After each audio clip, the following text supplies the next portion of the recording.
Alright, I think we're all set up. Let me get a little more situated and we'll begin.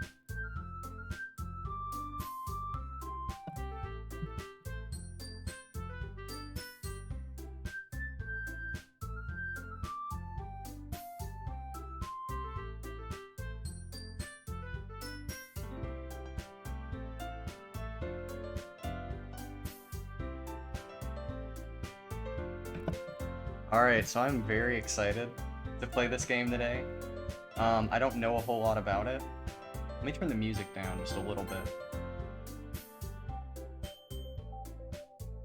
That looks good. Okay. So yeah, I don't know a whole lot about this game.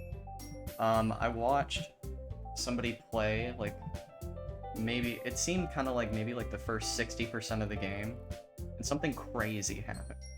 Absolutely out of nowhere, out of left field. It makes me really eager to see how this game's gonna end. And I have no clue how it ends. I don't know anything, really. Past what I saw that just put a knife right in my heart, right? So, I got the feeling things were gonna get way crazier from there. And I have to know what's gonna happen. So, today we're gonna see what happens. I'm gonna play this game from start to finish in one sitting. There's maybe gonna be like a break somewhere, like a 10-minute break so I can go to the bathroom or something, but that is it. We are going to marathon Doki Literature Club, and I'm very, very excited about this. I hope you are too. Let's start. Oh, here we are.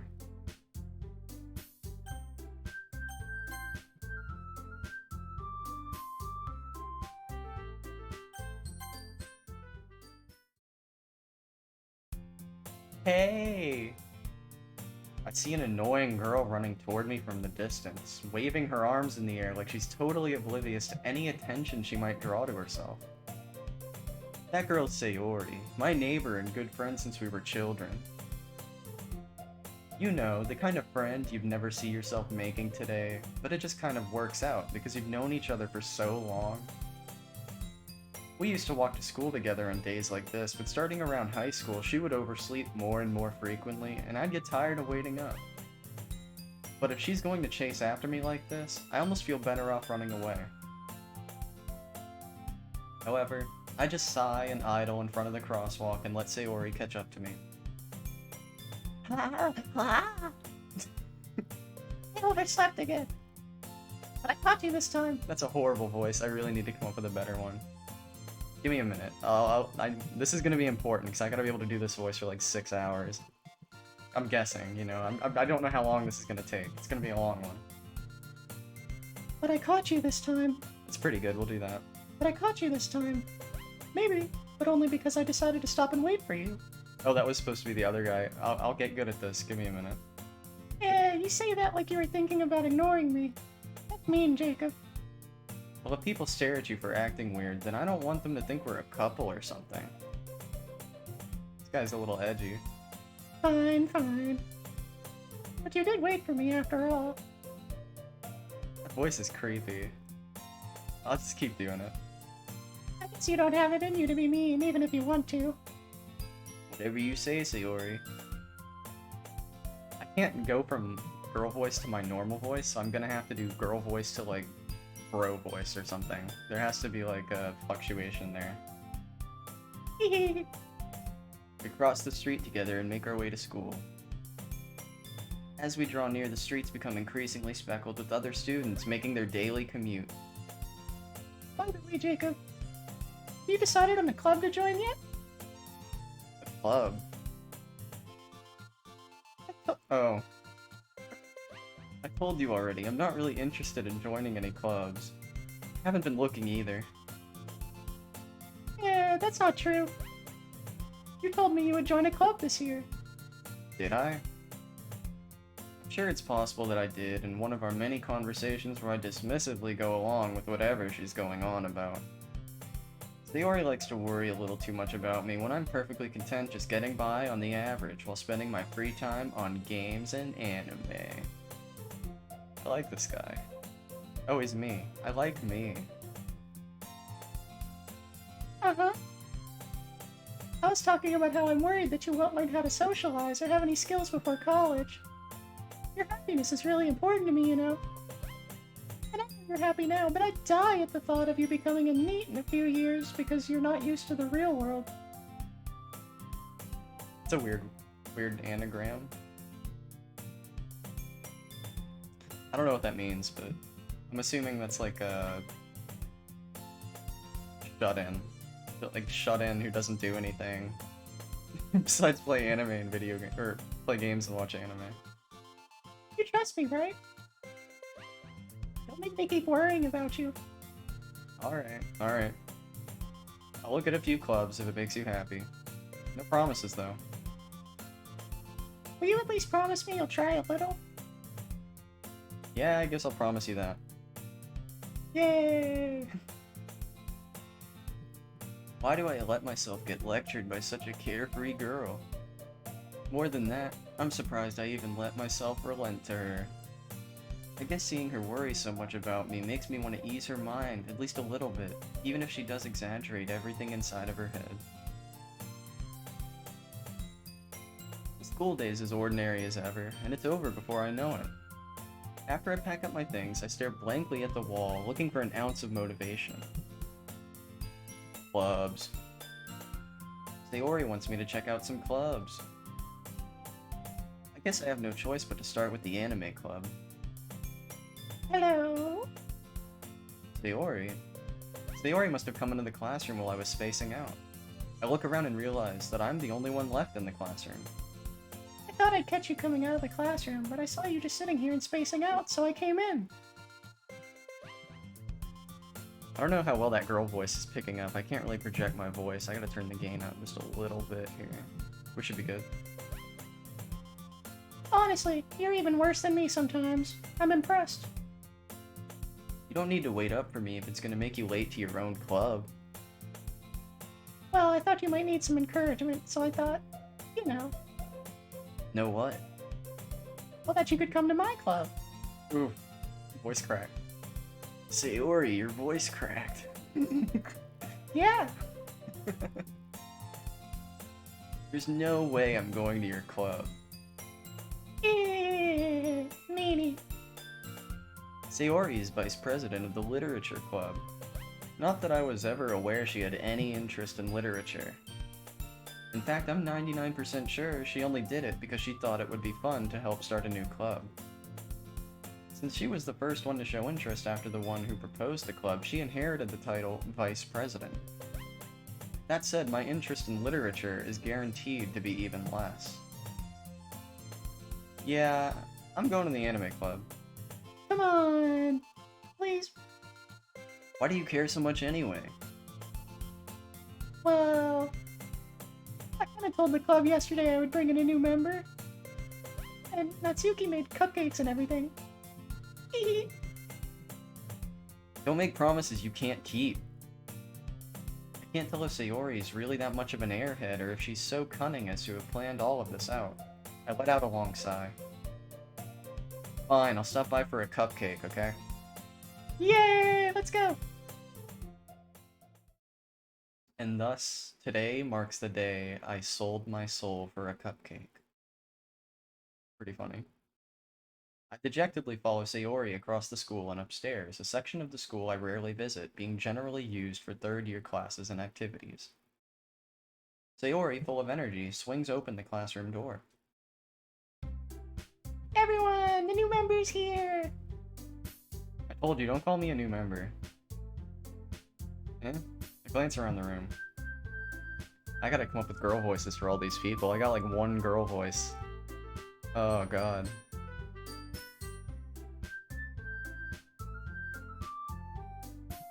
I don't know. I don't know how I'll do this. I want to do different voices for everybody. Welcome to the Literature Club. It's a pleasure meeting you. That's pretty good. We'll do that. And then Sayori's gonna be like really high. This girl's gonna be a little like medium. We'll do that. Welcome to the Literature Club. It's a pleasure meeting you. Sayori always says nice things about you. Hey, Diddy. Are you excited? I'm playing a visual novel. I've never played one before, and I picked this one. I don't know anything about it. I just know it's crazy. It seems cool so far. Don't tell me anything though. This is gonna be fun. Okay, girl 2, so now I gotta come up with another voice. Sayori's high. Girl 1 is medium. This girl looks like she'd kind of have a high voice. She looks a little annoying, too, if I'm being honest.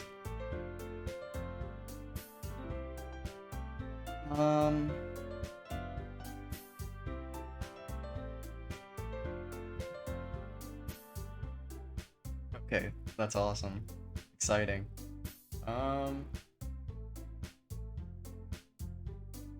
Seriously? Seriously? You brought a boy? That's pretty good. That's really weird sounding, but we're just gonna have to roll with it. Way to kill the atmosphere. Oh my god, there's so many girls in here. I don't have voices for all these different people. I think it's gonna be too much for me to do all these voices on my own. I'm gonna like throw my throat out. What's the best move here for me? Probably just like narrate it somewhat normally. I'll just do that. I'll do like a general narration tone for everything. I'll just make the girls sound kind of similar. It doesn't matter. Ah, Jacob, what a surprise. Welcome to the club. I'd imagine that's what his face looks like. Production just got to write down the attacks. That's awesome, Diddy.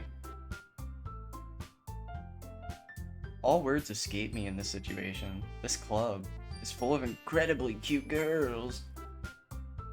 What are you looking at? If you want to say something, say it. Sorry.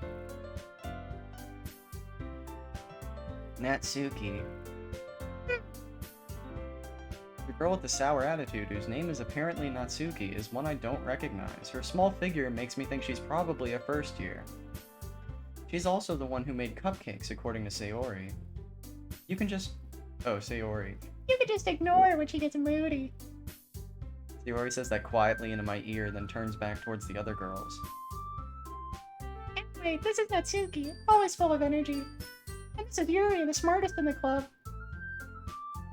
Don't say things like that. Yuri, who appears comparably more mature and timid, seems to have a hard time keeping up with people like Sayori and Natsuki. Oh, well, it's nice to meet both of you. And it sounds like you already know... Oh, It sounds like you already know Monica, right?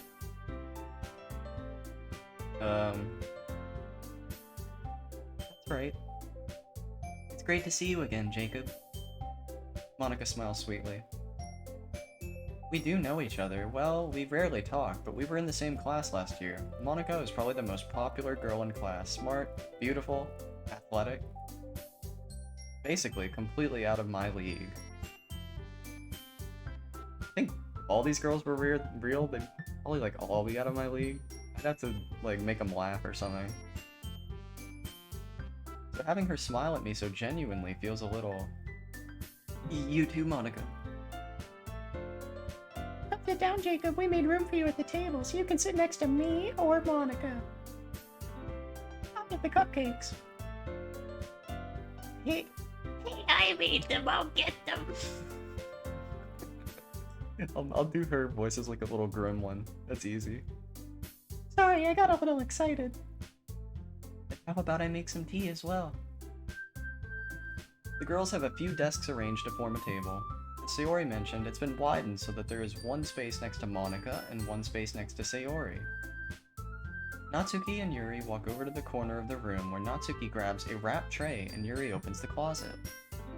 Still feeling awkward, I take a seat next to Sayori. Natsuki proudly marches back to the table, tray in hand. Okay. Oh shit, she's the annoying one. Okay, are you ready?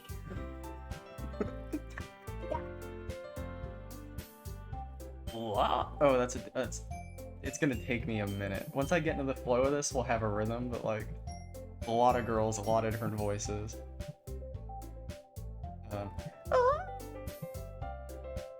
Natsuki lifts the foil off the tray to reveal a dozen white fluffy cupcakes decorated to look like little cats. That's cute. The whiskers are drawn with icing, and little pieces of chocolate were used to make ears. I need to turn my gain up even more.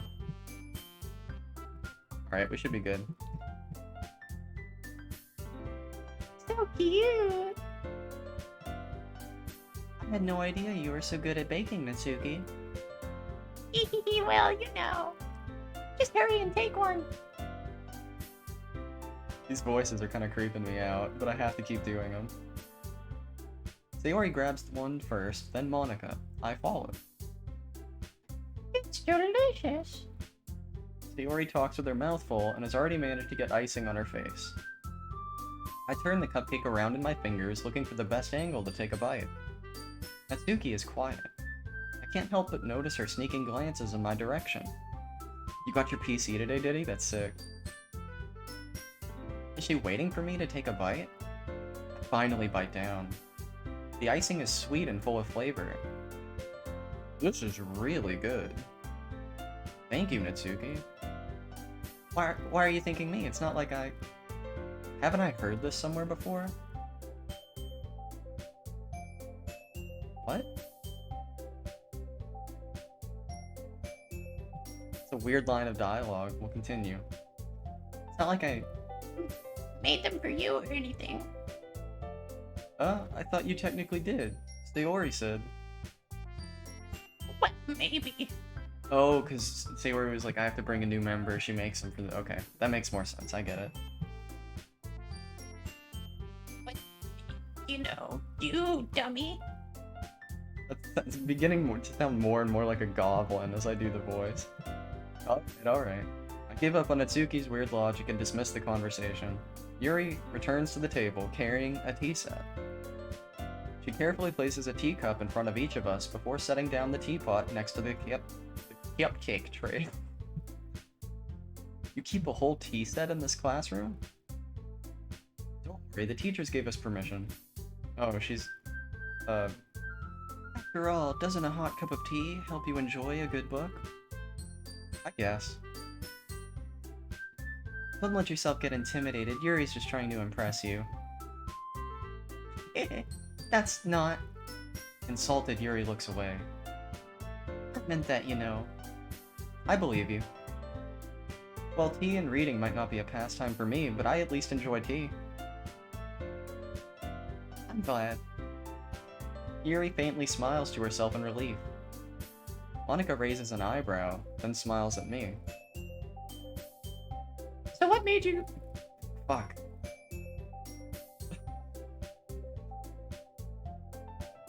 So, okay, just give me... My throat is like already going crazy, trying to fluctuate between like 4 voices. Let me chug some water.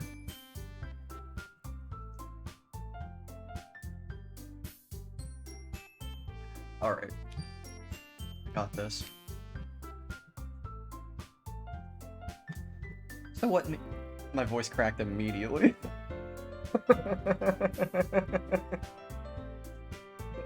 Oh my god. Don't cast me as an anime girl in anything, man. I can't do it. So what made you consider the literature club?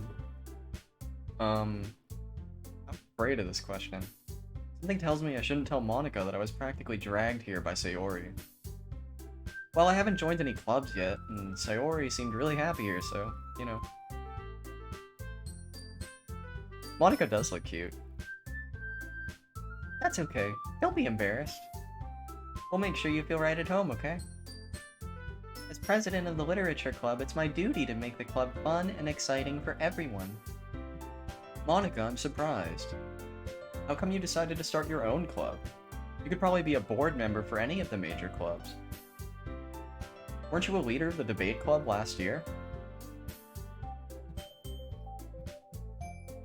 Well, you know. My voice is gonna crack so much through this. To be honest, I can't stand all of the politics around the major clubs. It feels like nothing but arguing about the budget and publicity and how to prepare for events.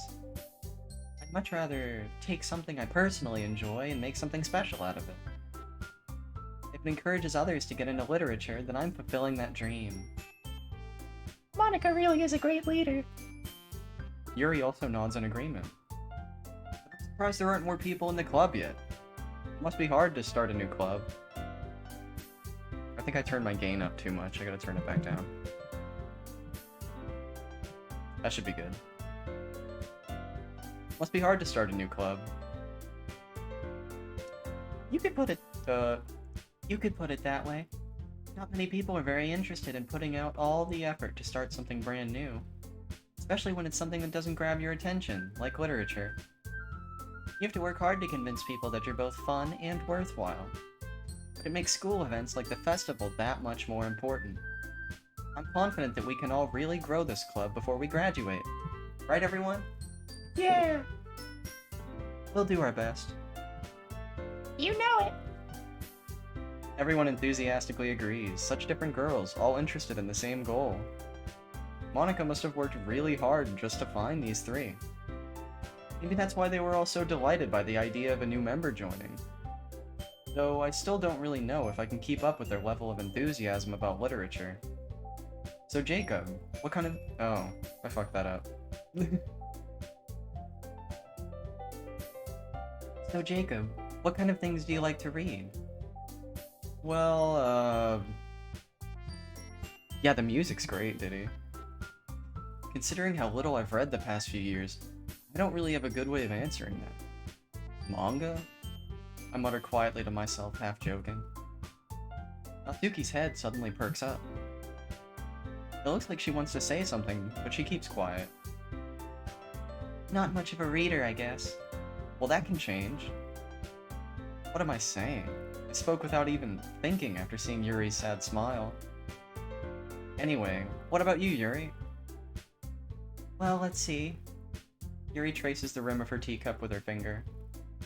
My favorites are usually novels that build deep and complex fantasy worlds. The level of creativity and craftsmanship behind them is amazing to me. And telling a good story in such a foreign world is equally impressive. Yuri goes on, clearly passionate about her reading. She seems so reserved and timid since the moment I walked in, but it's obvious by the way her eyes light up that she finds her comfort in the worlds of books. In the world of books, not people. But you know, I like a lot of things. Stories with deep psychological elements usually immerse me as well. Isn't it amazing how a writer can so deliberately take advantage of your own lack of imagination to completely throw you for a loop? Anyway, I've been reading a lot of horror lately. I read a horror book once. I desperately grasped something I can relate to at the minimal level. At this rate, Yuri might as well be having a conversation with a rock. Really? I wouldn't have expected that, Yuri. For someone as gentle as you. I guess you could say that.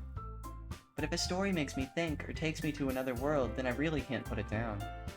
Surreal horror is often very successful at changing the way you look at the world, if only for a brief moment. Ugh. I hate horror. Why's that? Well, Natsuki's eyes dart over to me for a split second. Natsuki. Never mind.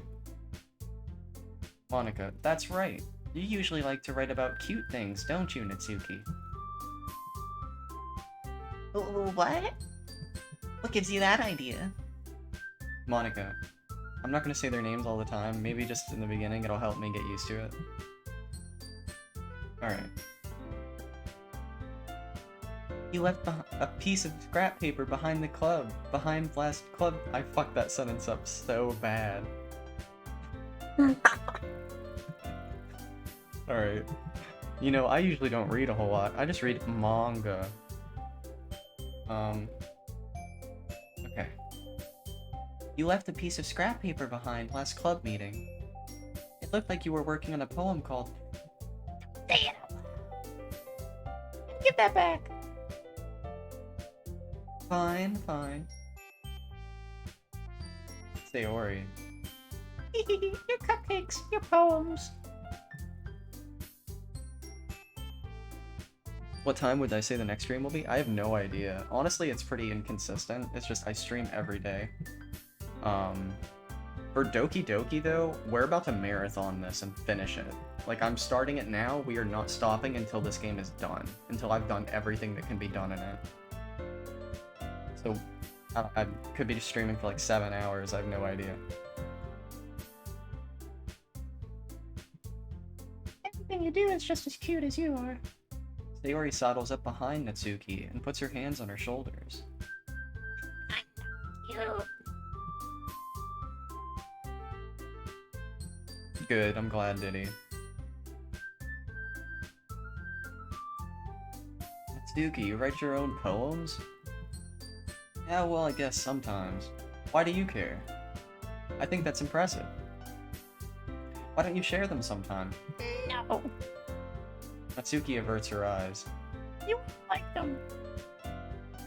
Not a very confident writer yet. I understand how Natsuki feels. Sharing that level of writing takes more than just confidence. The truest form of writing is writing to oneself. You must be willing to open up to your readers, exposing your vulnerabilities and showing even the deepest reaches of your heart. Do you have writing experience too, Yuri? Maybe if you share some of your work, you can set an example and help Natsuki feel comfortable enough to share hers. Yuri. I guess it's the same for Yuri. Oh, I wanted to read everyone's poems. We all stood in silence for a moment. Okay. I have an idea, everyone. It's gonna take me forever. We'll get there. I'm not worried about it. I'm pretty quick at reading. So, like, well, I think, it may take some people a decent amount of time to, like, read everything. But the only thing that's gonna stop me is, like, whether or not I can do the voices. Or if I get distracted by me not doing the voice correctly or something like that. The more distracted I get while playing this, the longer it's gonna take me. So I'm trying to like super duper just focus on it. Like on the voices, and I think I'll get into sort of a flow state at a certain point.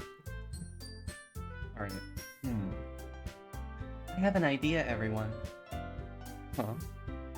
Natsuki and Yuri look quizzically at Monika. Let's all go home and write a poem of our own. The next time we meet, we'll share them with each other.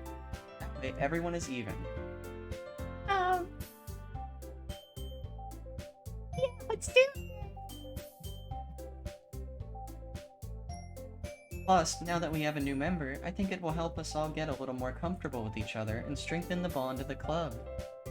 Isn't that right, Jacob? Monika smiles warmly at me once again. Hold on, there's still one problem. What's that? I'm not bouncing back and forth with all these, it's so fucking hard. Her voice was like... What's that? It wasn't like that, I don't know what it was. Now that we're back to the original topic of me joining the club, I bluntly come forth with what's been on my mind the entire time. I never said I would join the club. Sayori may have convinced me to stop by, but I never made any decision. I still have other clubs to look at, and I lose my train of thought to a burp. All four girls stare back at me with dejected eyes. What? I'm sorry, I thought... Jacob. You all... defenseless against these girls. How am I supposed to make a clear-headed decision when it's like this? That is, if writing poems is the price I need to pay in order to spend every day with these beautiful girls... Right. Okay, I've decided then. I'll join the literature club. One by one, the girls' eyes light up. Yes, I'm so happy. Sayori wraps her arms around me, jumping up and down. Hey! You really did scare me for a moment. If you really just came for the cupcakes, I'd be super pissed. Then that makes it official. Welcome to the Literature Club. Thanks, I guess. Okay, everyone. I think with that, we can officially end today's meeting on a good note. Everyone remember tonight's assignment. Write a poem to bring to the next meeting so we can all share. Monika looks over at me once more. Jacob, I look forward to seeing how you express yourself. Yeah. Can I really impress the class star Monica with my mediocre writing skills? I already feel the anxiety welling up inside me. Meanwhile, the girls continue to chit-chat as Yuri and Natsuki clean up their food. Hey Jacob, since we're already here, do you want to walk home together? That's right, Sayori and I never walk home together anymore because she always stayed after school for clubs. I have to I gotta make a note in my head, consciously read the name, and then memorize the name with the voice. I'll get there.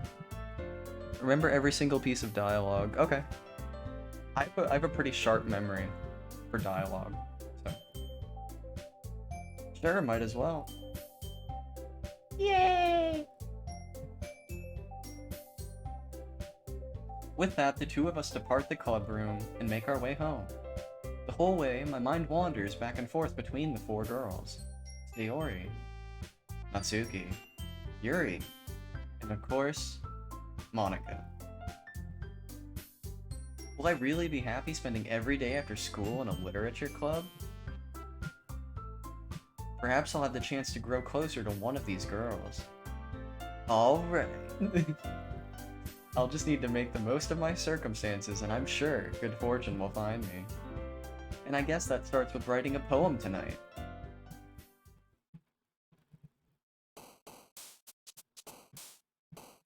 Sorry, here, I gotta move this cable so you don't hear it jiggle anymore. Time to write a poem. Pick words you think your favorite club member will like. Something good might happen with whoever likes your poem the most. Okay, so I write poetry in my spare time, so I'm gonna pick words that I would actually use in a poem. I'm not gonna base it around, like, these girls and trying to, like, appeal to them, because it seems like that's what the game wants me to do. I'm gonna pick how I would write a poem, and we're just gonna let the chips fall where they may. I think that's more exciting, so.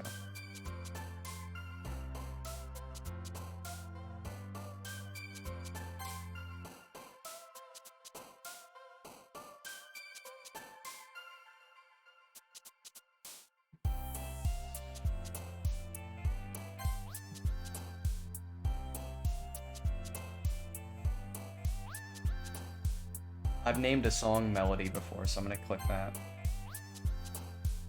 I'm kind of just using, like, my own creative vocabulary here. Like, which of these have I used or use more often than others?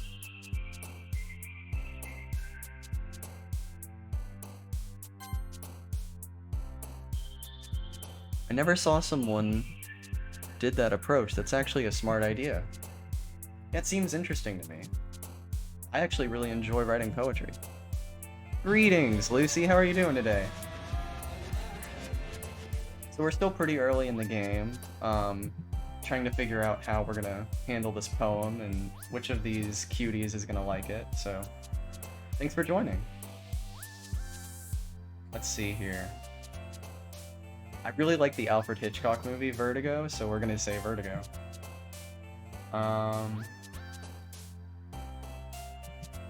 Doing good, mate. I'm doing great. So today I watched a little bit of somebody play this game, and it just piqued my interest to such an extent that I was like, I have to stream this. I have to play this. And then I found out it was free. I was like, oh, I have no excuse. We're gonna play through this whole game today. So we just started. You came in at the perfect time. I'm glad you're having a good day, though. Alright, the next word here. I love Undertale, so we're gonna go with determination. My brain... You're not spoiling anything. Okay, I love it. Thank you so much. I'm so glad to have people come into the stream that are like respectful about that. You guys are great. That means a lot to me. Okay, so let's think. So... when I write poetry in real life, I don't really use the word massacre, because that's kind of a horrendous word.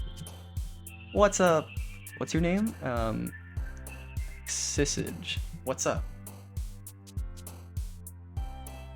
Oh, so when they jump up and down, that means that girl liked the word. Okay, gotcha. Gotcha. So massacre is kind of a dark word. I don't know if I want to use that here. Jessica.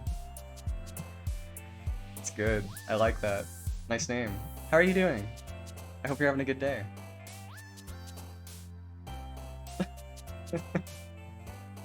It's nice to meet you too. Okay, here. So yeah, like I was saying, massacre is a little too dark. I don't think we should go with that. I like the idea of something being unending. That's kind of interesting to me, so we'll do that.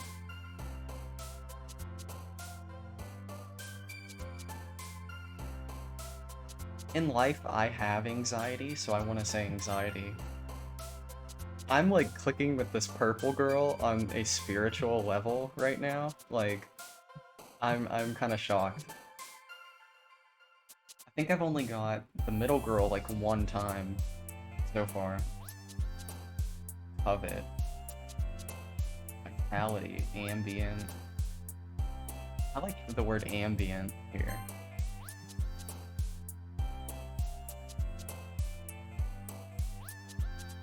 Philosophy.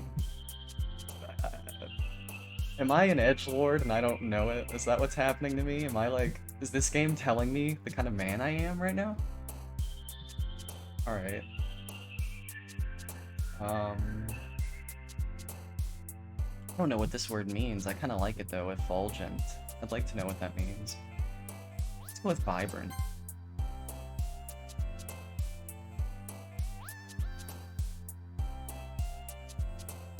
Essence. After image. Let's go with grief. Okay. Seoru, I think her name is. She liked the word grief. That's judging by what she looks like. That's kind of strange, I guess. So far, a lot of the words I've picked are just like words that I would use in poetry. So that makes me think, I believe her name's Yuri, the purple-haired girl, or blue, or whatever it is. She seems like a really strong writer, because I consider myself to be a pretty strong writer. Or maybe we just think similarly like that, but, I don't know. It's interesting that... It seems like it, Diddy, yeah. It seems like the middle girl is more like... into like bright, shiny, happy. Girl on the left is into sort of like depressing, grief type thing. And Yuri seems like she's into me, basically. But yeah, here, we'll continue. I'm just trying to like keep these thoughts organized as we continue through the game here. Okay. I write about love a lot, so I'm gonna hit love. Okay. So she's into grief and love. Okay.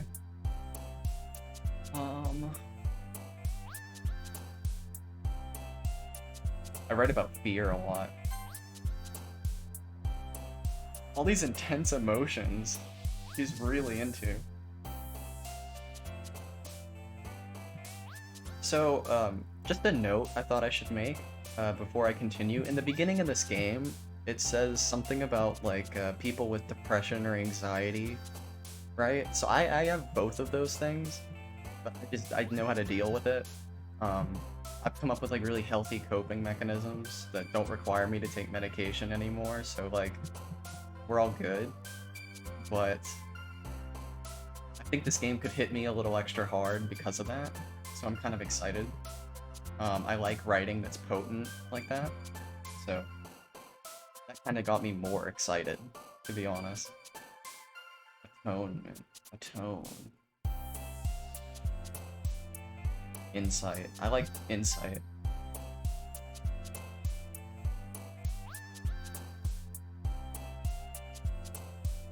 Let's say destiny.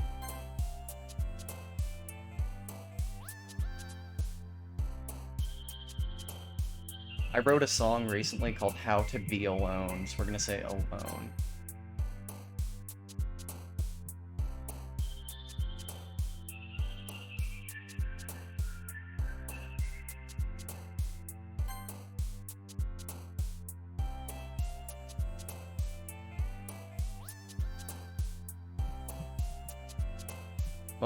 Yeah, Mother 3 hit me so hard. That game is so good. The story is amazing.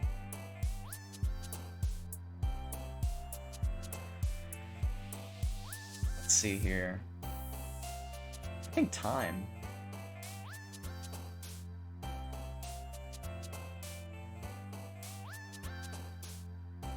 Friends. Looks like I have the least in common with the middle girl. Natsuki. Okay, let's get the voice ready. Glad to see you didn't run away on us. Nah, don't worry. This might be a little strange for me, but I at least keep my word. Well, I'm back at the literature club. I was the last to come in, so everyone else is already hanging out. Thanks for keeping your promise, Jacob. Have I played Among the Sleep?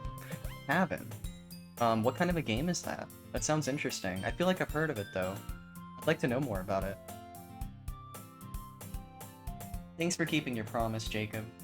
I hope this isn't too overwhelming of a commitment for you. Making you dive head first. Horror. Ooh.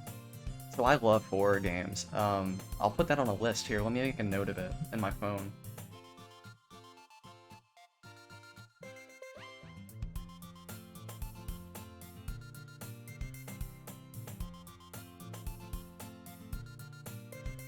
Gotcha.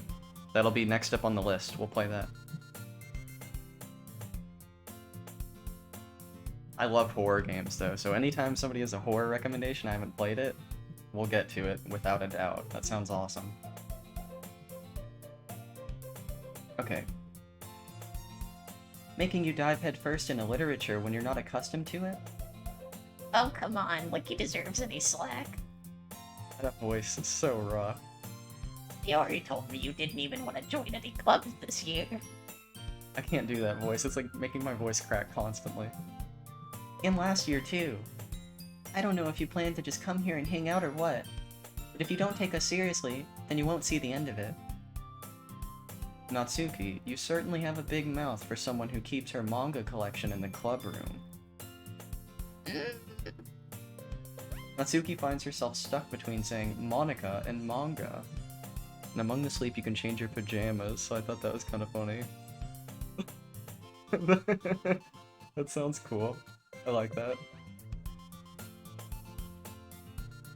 Manga is literature. Future! Swiftly defeated, Natsuki pops back into her seat. Don't worry, guys. Jacob always gives it his best as long as he's having fun. That is, like, extremely accurate to my personality. That's such a... that just, like, hit me on the dot. That's really true. He helps me with busy work. Without me even asking. I gotta come up with voices that are close, so I'm not, like, making my voice crack over and over again. Like cooking, cleaning my room. How dependable. Sayori. Oh, Sayori, that's because your room is so messy it's distracting. And you almost set your house on fire once. Is that so? You two are really good friends, aren't you? I might be a little jealous. How come? You and Jacob can become good friends too. Sayori.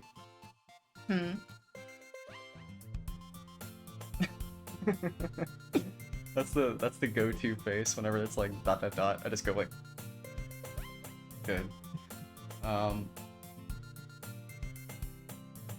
Feed me horror games like a platter. That's sick.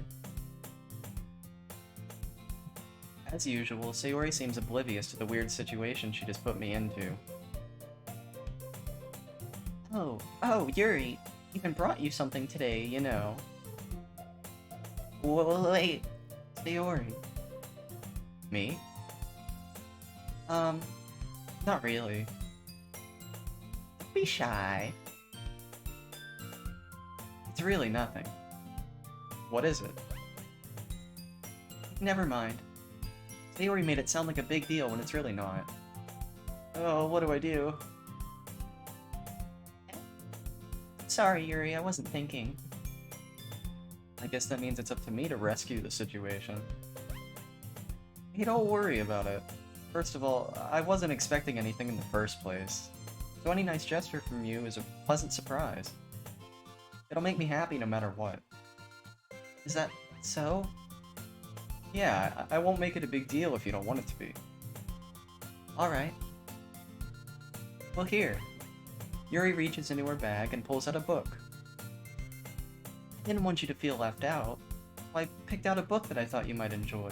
It's a short read, so it should keep your attention, even if you don't usually read. We could, you know, discuss it, if you wanted. This is...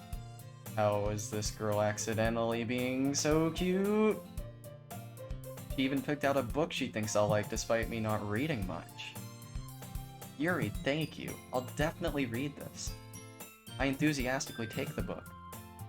Woo! Well, you can read it at your own pace. I look forward to hearing what you think.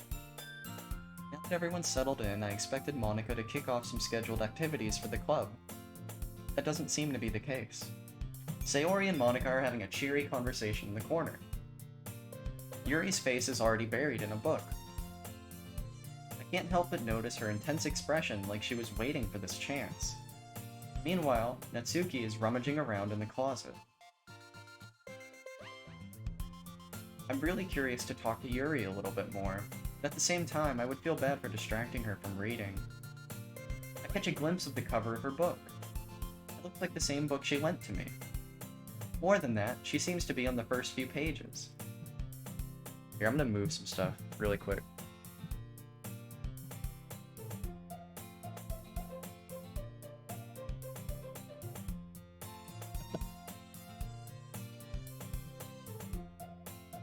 Alright, that should be good.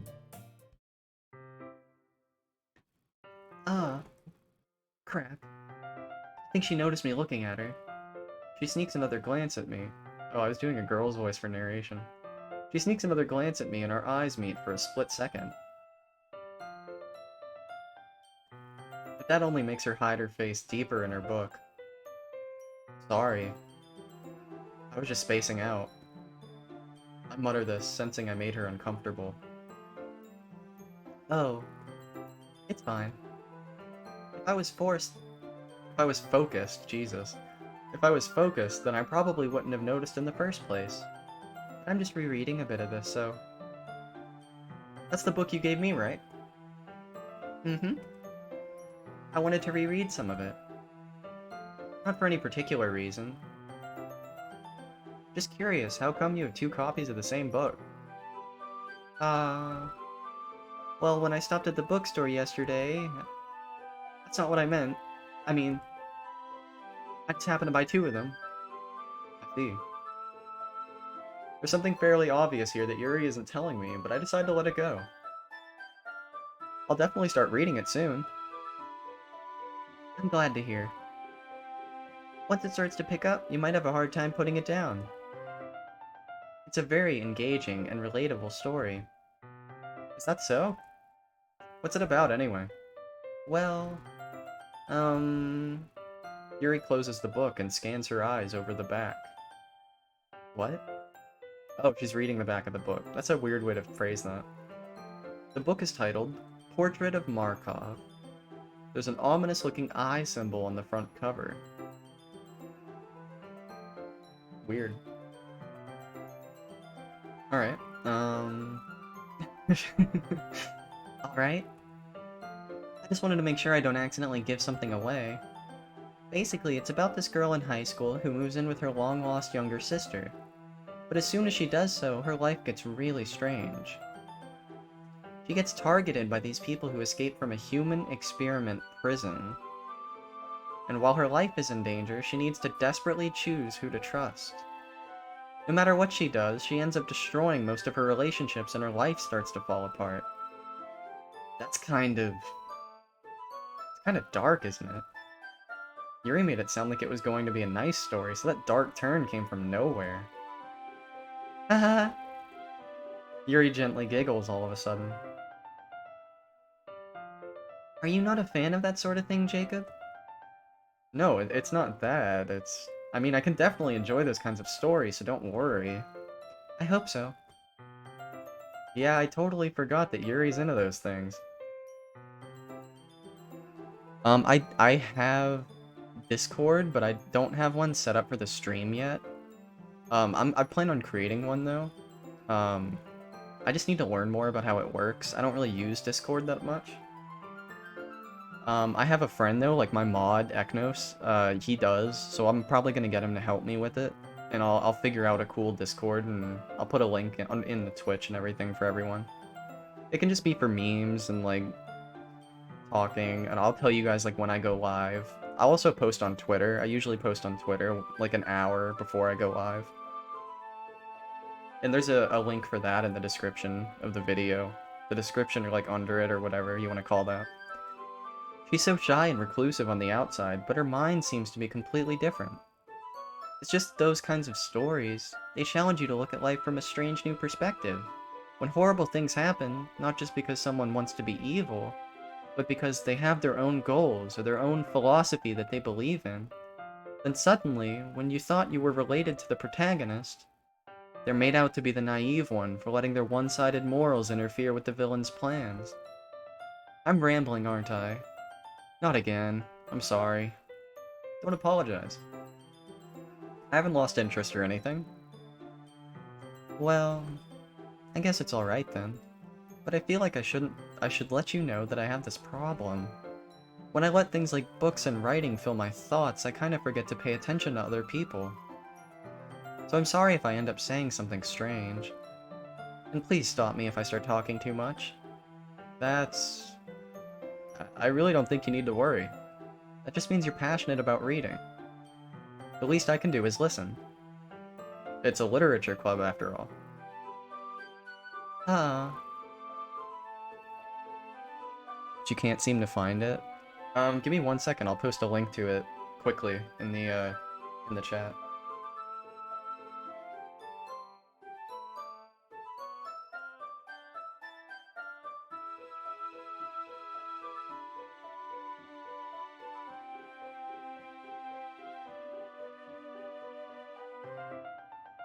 Here. Link incoming.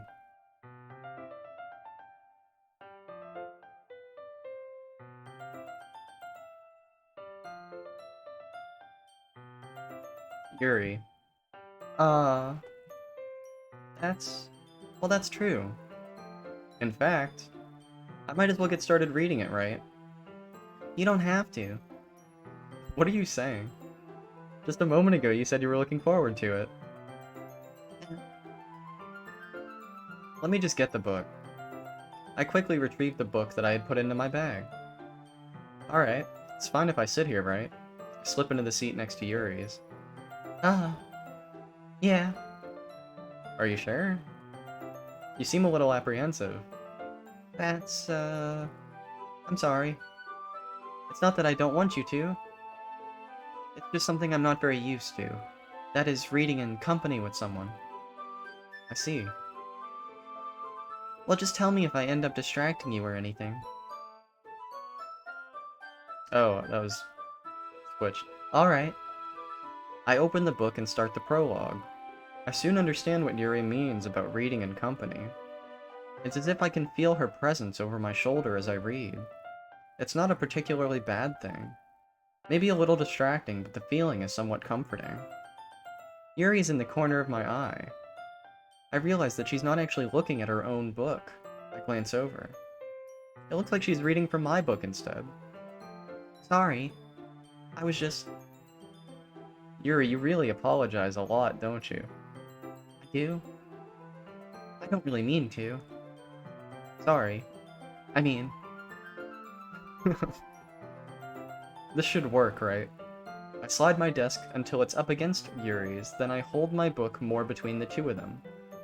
Ah. I suppose so. Yuri timidly closes her own copy.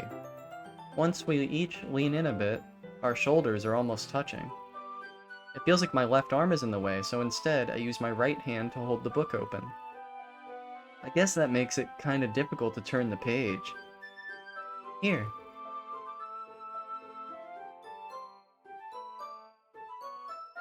Yuri takes her left arm and holds the left side of the book between her thumb and forefinger. Ah. I do the same with my right arm on the right side of the book. That way, I turn a page and Yuri slides it under her thumb after it flips to the side. Her side. I'm sorry, my nose is so itchy right now.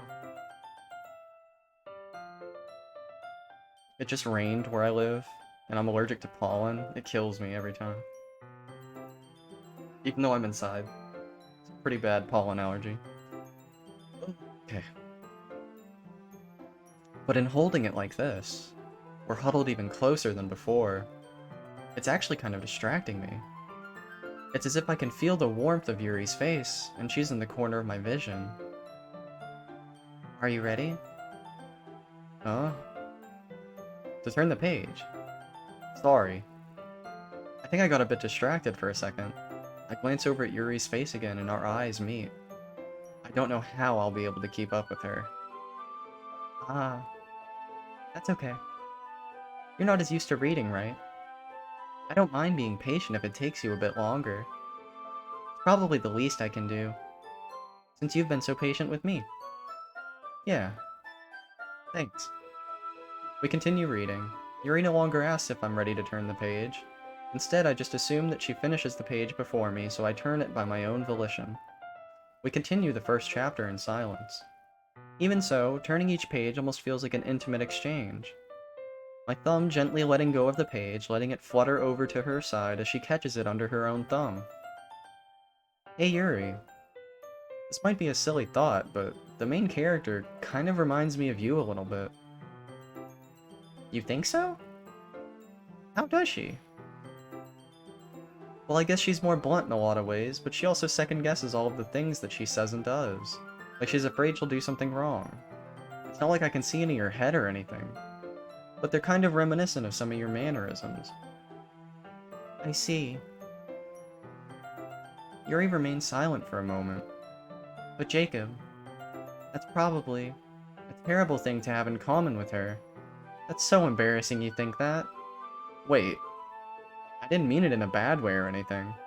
Sorry, I really didn't know you were self-conscious about that sort of thing. I guess I meant more that it's kinda cute. Ah. What are you saying all of a sudden? Okay, everyone. I think it's about time we shared today's poems with each other. We might not have enough time if we wait too long. Yuri exhales, spared from finishing her thought. Is that alright, Yuri? You look kind of down. I'm sorry if you haven't been looking forward to this. It's not. It's fine. Yuri releases her hand from the book, causing it to close on top of my thumb. Alright. I guess I'll do some more reading tonight. Or would you prefer I only read it with you? I guess I don't have too much of a preference either way. In that case, I'll read a little more tonight. It'll be fun to read with you after it picks up a bit, you know? That's good reasoning. In that case, feel free to finish the first 2 chapters in your own time. Alright. I stand up. I make a mental note of where I left off in the book, then slip it back into my bag. By the way, did you remember to write a poem last night? Yeah. My relaxation ends. I can't believe I agreed to do something so embarrassing. I couldn't really find much inspiration since I've never really done this before. Well, now that everyone's ready, why don't you find someone to share with? I can't wait. Sayori and Monika enthusiastically pull out their poems. Sayori's is on a wrinkled sheet of loose leaf torn from a spiral notebook. On the other hand, Monika wrote hers in a composition notebook. I can already see Monika's pristine handwriting from where I sit. Natsuki and Yuri reluctantly comply as well, reaching into their bags. I do the same myself. Oh. Okay, so we've reached our first decision. So this is a thing in these dating sim games, huh? Decisions. So I had the most in common with Yuri when I made the poem, because she was jumping up and down. Her little sprite was. Sayori's my neighbor, who kind of annoys me as a character, and my character is like annoyed by her character a bit. Seems like. Natsuki's just annoying in general. I don't like her character. She's like all the time. It's no fun. Monica is like the president of the literature club. I feel like I should pick Yuri to show the poem to, because she would like it the most. That seems like a good idea. So I can save the game and load the game. Let's make a save.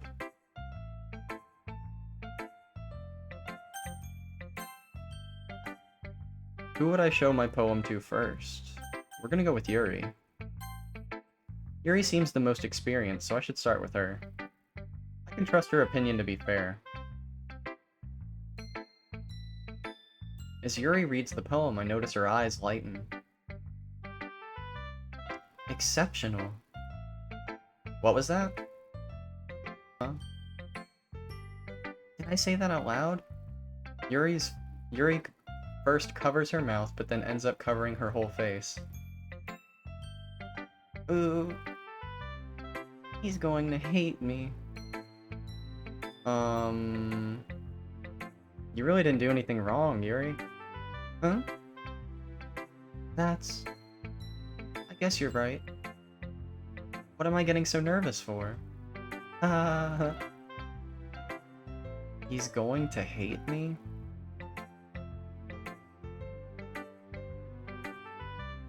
I kinda wanna just think about that for a second. I felt like it was out of left field. Also, right, she had a weird book, like with an eye on it, right? That's strange in general, but then like the character. Oh, so yeah. I have Discord. I just haven't set one up for the stream yet. I will eventually though. So like I was saying though, that book that she was reading, it almost seems like she wrote that. Like, I don't even... My character doesn't even really know her character that well yet. So, for me to, like, see traits of her within the writing, that's something that most writers typically do, is they write themselves into what they're writing. It's, like, emotional that way, and you can, you know, like, dig from your own trauma in life in the book that you're writing, or story, or song, or whatever it is. And she also, like, had more than one copy of the book, and then she was also kind of, like, weird about when my character was like, do you just have 2 copies of the book? She was like, the bookstore. Like, she kind of, like, freaked out a little bit. Makes me think she wrote this book, or she's, like, or this book is important in some way. Like, the weird mystery surrounding the book. And then when she was like, you're gonna hate me. That's really weird. That is a weird thing to say to someone. Like, this is like the second day my character's ever interacted with her before. And like, things were moving nicely in a direction of like, oh, maybe we'll become good friends. And then she's like, your poem is so good. You're going to hate me. It's weird. It's very weird. I'm gonna get more comfortable. Give me a second.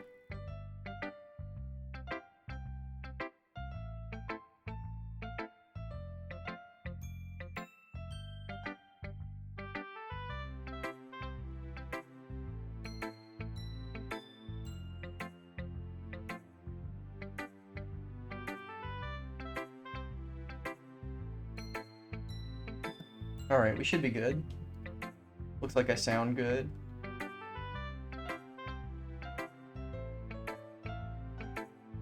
Yuri takes a breath. So, What kind of writing experience do you have? Your use of imagery and metaphors indicates you've written a lot of poetry before. If you can get me a picture of the Squirtle, I can make it into the picture on the card. Google Squirtle Squad, and there's a picture of, like, Squirtle standing there, and then, like his sidekicks around him. I just use that. There's a bunch of, like, Squirtle with the sunglasses pictures on Google. Really?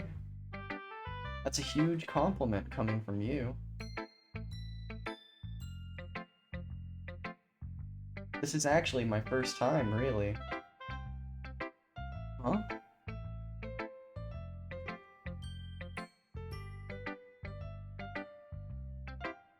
Yuri stares at me blankly, then looks at my poem again. Well, I know that. I just meant, Yuri trails off, unable to find an excuse. She traces her finger along the words in the poem, as if breaking it down more thoroughly. Yeah. Okay. This is the reason I was able to tell. It's just that there are specific writing habits that are usually typical of new writers. And having been through that myself, I kind of learned to pick up on them. I think the most noticeable thing I recognize in new writers is that they try to make their style very deliberate. In other words, they tend to pick a writing style separate from the topic matter, and they form-fit the two together. The end result is that both the style and the expressiveness are weakened. Once Yuri finds her train of thought, it's as if her demeanor totally changes. Her stammering is completely gone and she sounds like an expert. Of course, that's not something you can be blamed for. There are so many different skills and techniques that go into writing even a simple poem. Not just finding them and building them, but getting them to work together is probably the most challenging part. It might take you some time, but it all comes with practice and learning by example and trying new things. I also hope that everyone in the club gives you valuable feedback. Natsuki can be a little biased though. Biased how? Well, never mind. I shouldn't be talking about people like that. Sorry. It's fine. I'm not sure if Yuri's apologizing to herself, to me, or Natsuki. Do you mind if I read your poem now? Please do. That was bad. Just cracked so hard. I'd love to share my thought process behind it. Yuri smiles dreamily, as if that's a rare opportunity for her. Itself is kind of funny. After all, isn't this supposed to be a literature club? Okay. Ghost under the light. The tendrils of my hair illuminate beneath the amber glow. Bathing. It must be this one. The last remaining streetlight to have withstood the test of time. The last yet to be replaced by the sickening blue-green hue of the future. I bathe, calm, breathing air of the present but living in the past. Light flickers, I flicker back. It's a beautiful poem. I actually really like that.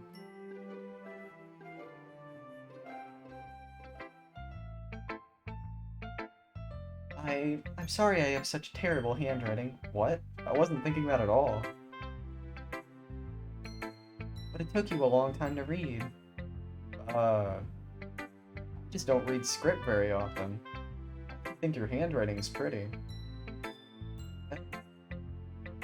That's a relief. Also, I like the poem. Even though it's short, it was really descriptive. It wasn't too short? I usually write longer poems.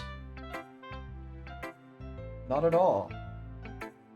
I'm really glad you like it. I'll be honest. Since our first time sharing, I wanted to write something a little more mild. Since it's our first time sharing. Something easy to digest, I suppose. Are you into ghosts, Yuri? Hoo-hoo.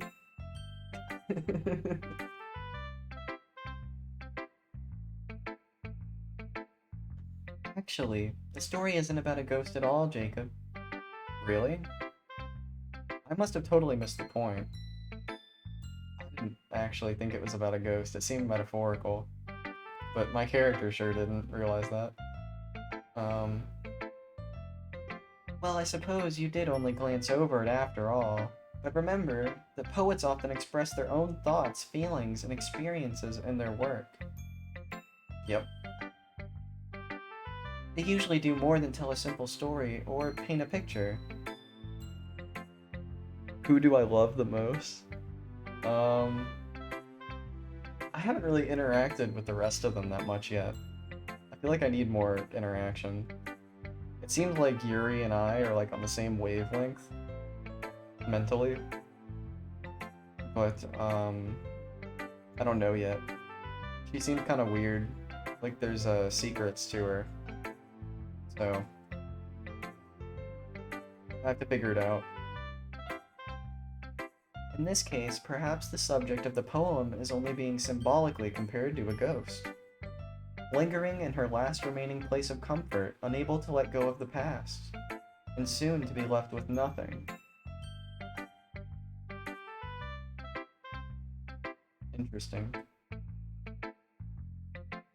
That's a lot more solemn, putting it that way. I hadn't even thought of that. It's impressive. Okay? It's nothing, really. Yours is impressive, too, so... Nah... If anything, I could probably learn a thing or two from you. You think so? Yeah, of course. You know... I was really nervous about doing all of this, but in the end I enjoyed it. I'm going to keep doing my best for you, Jacob.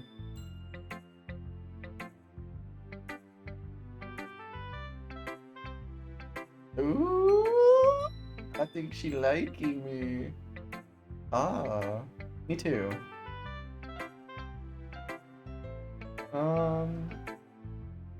Let's go with the annoying girl. Just get her out of the way.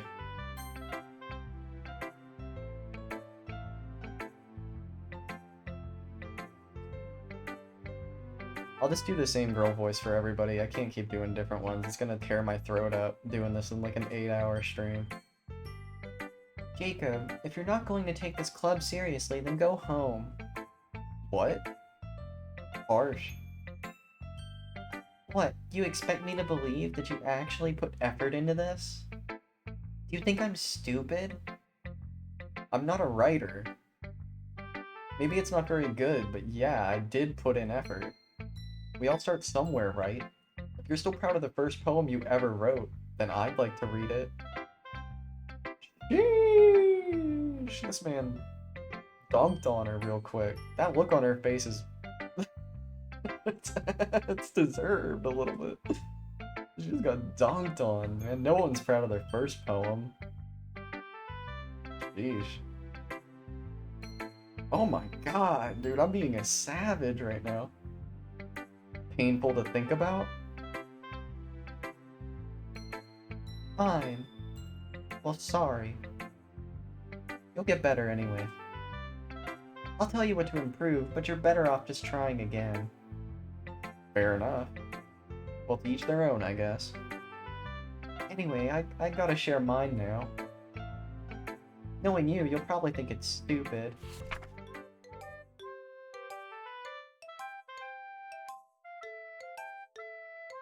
Alright, I'll read this. The lack of sentences kind of, just made me go like, sheesh. Sheesh, girl, you Forrest Gump or what? What we got going on here? Alright,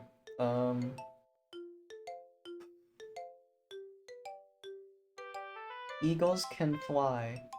Monkeys can climb. Crickets can leap. Horses can race. Owls can seek. Cheetahs can run. Eagles can fly. People can try. But that's about it. I like the ending, actually, to the poem. It's just... yeah. It's kind of easy. I feel like anybody could have written that, to be honest. Yeah. Told you you weren't gonna like it. I like it. I like the ending. I actually do. It's kind of cool. Subjective, which is neat. What? Just be honest. I am. Why are you so convinced I wouldn't like it? Well, because everyone in high school thinks that writing has to be all sophisticated and stuff. So people don't even take my writing seriously. But isn't the point of poems for people to express themselves? Your writing style wouldn't make your... Oh, that was supposed to be Jacob. Your writing style wouldn't make your message any less valid. Yeah, exactly. I like when it's easy to read, but it hits you hard, like in this poem. Seeing everyone around you do great things can be really disheartening, so I decided to write about it. Yeah, I can understand that. The other nice thing about simple writing is that it puts more weight on the wordplay. Like I set up for a rhyme at the end, but then made it fall flat on purpose. Yeah, I like that part. That was kind of cool.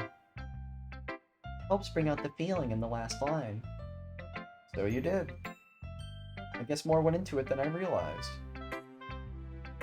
That's what it means to be a pro. I'm glad you learned something. Didn't expect that from the youngest one here, did you? I guess not. I decided to humor her with the last comment. I don't really care how old everyone is. But if Natsuki's feeling proud, then I won't take that away from her. Who should I show my poem to next?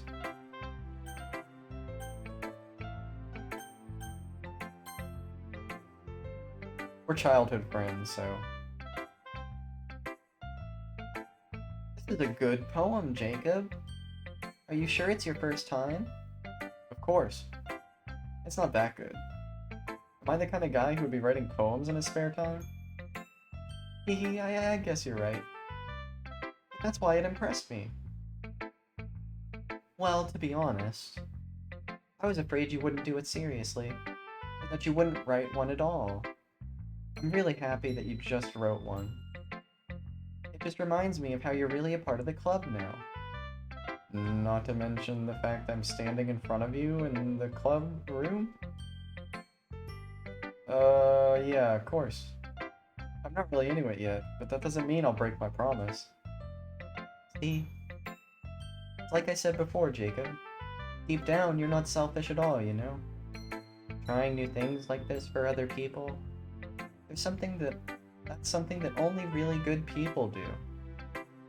Thanks, Sayori. I'm not sure if Sayori sees the full picture of my motive here. Then again, I can't deny that she's part of the reason I joined, knowing how much this means to her and all. Yeah, I'm gonna make sure you have lots of fun here, okay? That'll be my way of thanking you. Alright, I'm gonna hold you to that then. Yay! Now you'll read my poem too, right? Don't worry, I'm really bad at this. Hehehe. We'll see about that. Music changed. It's pretty. I feel like I'm gonna sneeze. Oh. It went away. I hate that.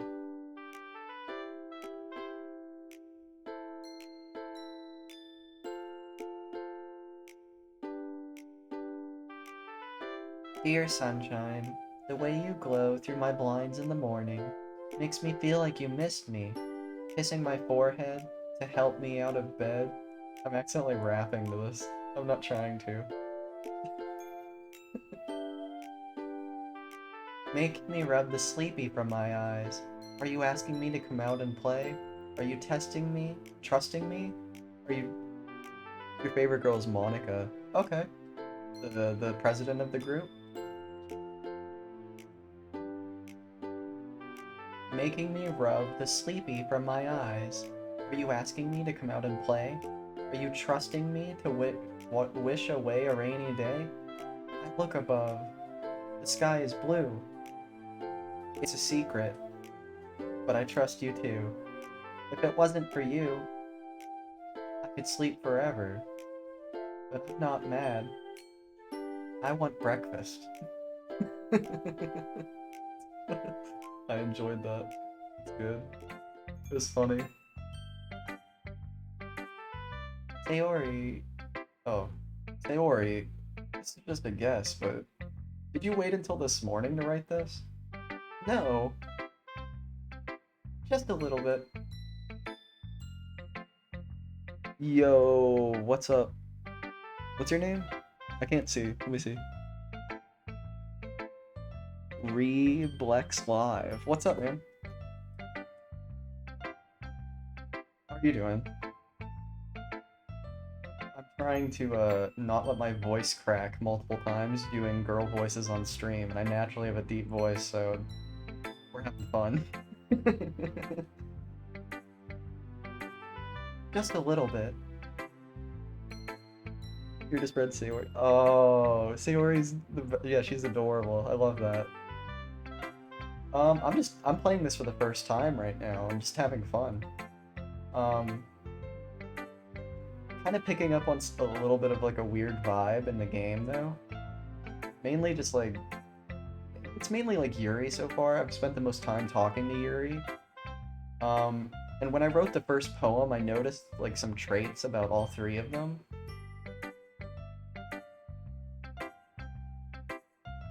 Oh yeah.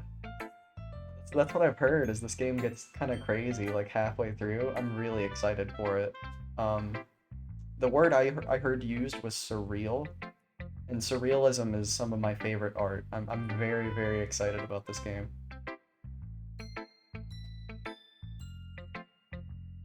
You can't answer just a little bit to a yes or no question. I forgot to do it last night. Well, at least that makes me feel a little bit better about myself. Don't be mean. I still tried my best. I mean, yeah. I didn't mean to say that. It was a bad poem. Oh, that's exciting. That's very exciting. Surreal sums it up. I like that. It came out nice, or, how should I put it? It sounds just like you. Really?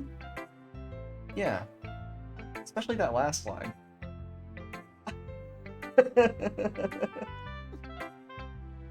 Who's my favorite? So when I wrote the first poem, I think like, so there's 20 words I got to pick from, and it seemed like 17 or 16 of them were all Yuri that I picked.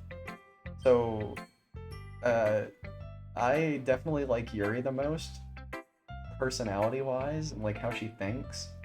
It's very similar to me in real life. So it kind of startled me a little. I tried to let that decide. I write poetry, and like I'm a writer in my real life, right? So I was just like, which of these words would I actually use while writing? And like 16 of my 20 were Yuri. So kind of feels like a natural fit to me to say Yuri. Sayori's adorable though. She's great. I keep laughing when I go to read this line. You don't like Yuri. That's okay. I get it, you know? To each their own. They did a really good job of making different personality types in this game.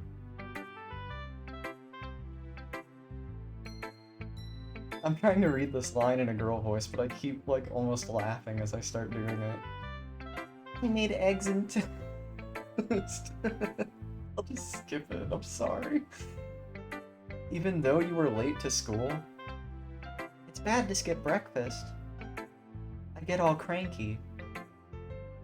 Well, I guess there's no point in arguing. Anyway, thanks for showing me. Hehe. That was so much fun. Monica's the best. Girl voice in text. It's kind of funny to like picture how you'd have to spell words to make it like a girl voice in text. That sounds pretty funny.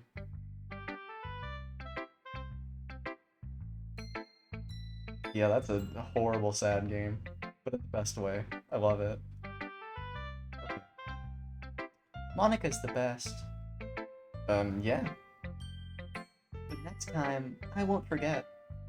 And I'm gonna write the best poem ever. I look forward to it. Monica. Hi, Jacob. Having a good time so far?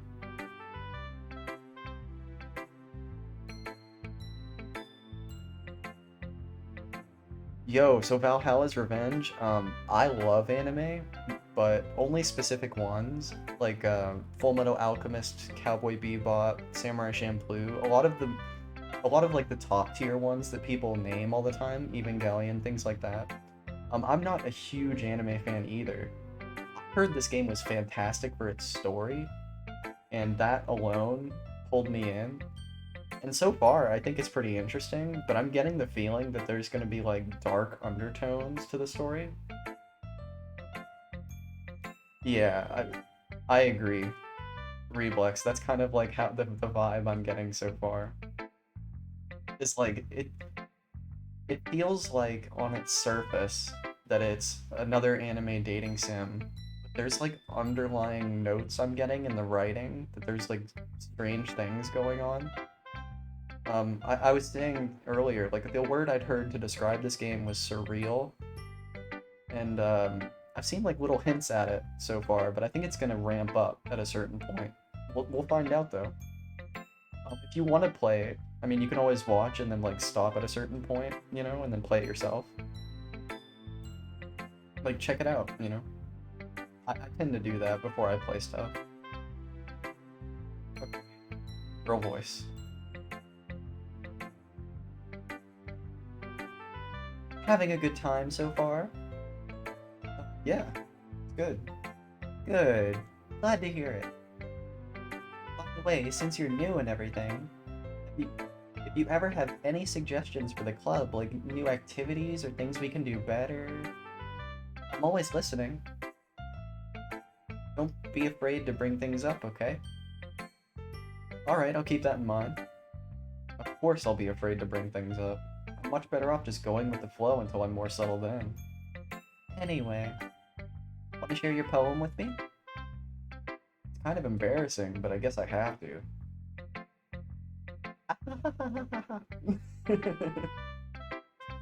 Don't worry, Jacob. We're all a little embarrassed today, you know?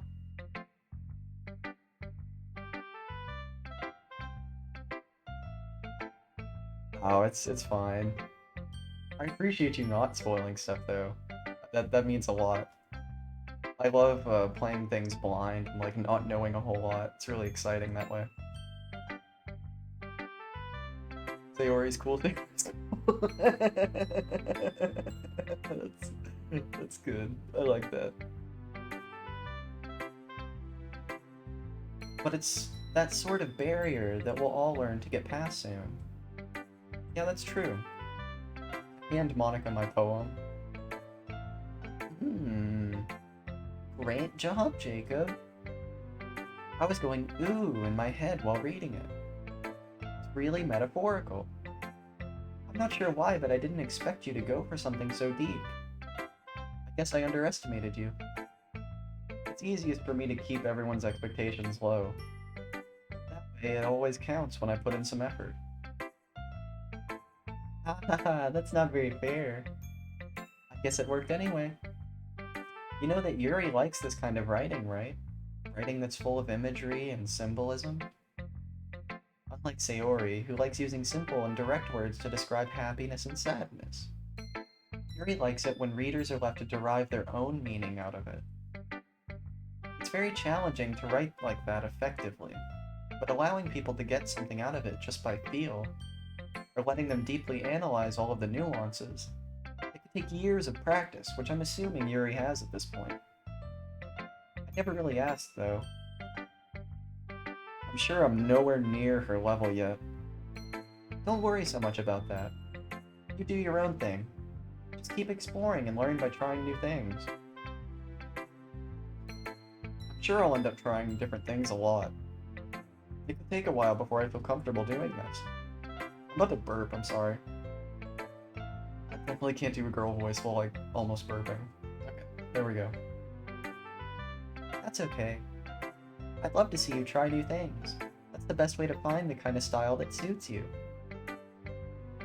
Everyone else might be a little bit biased towards their own kinds of styles, but I'll always help you find what suits you the most. Okay. So don't force yourself to write the way everyone else wants you to write. It's not like you have to worry about impressing them or anything. Ha ha ha. Jacob's like, girl, pretty girl. Anyway, do you want to read my poem now? Don't worry, I'm not very good. You sound pretty confident for someone who claims to not be very good. That's because I have to sound confident. Doesn't mean I always feel that way, you know? I see. Let's read it then.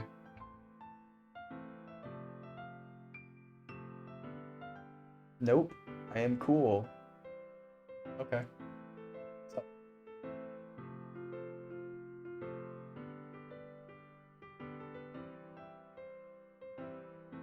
Hole in wall. It couldn't. Oh, I have to do a girl voice, right? Yeah, I gotta do girl voice here. Sayori is drama queen. Please.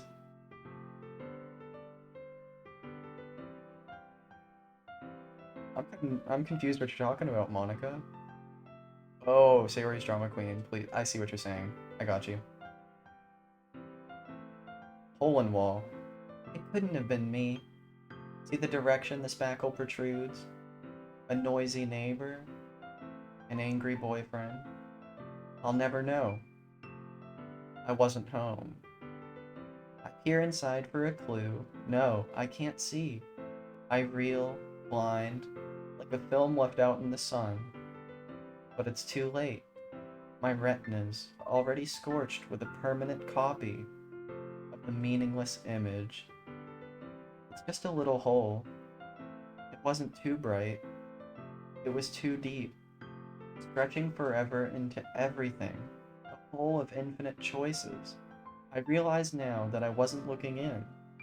I was looking out, and he, on the other side, was looking in.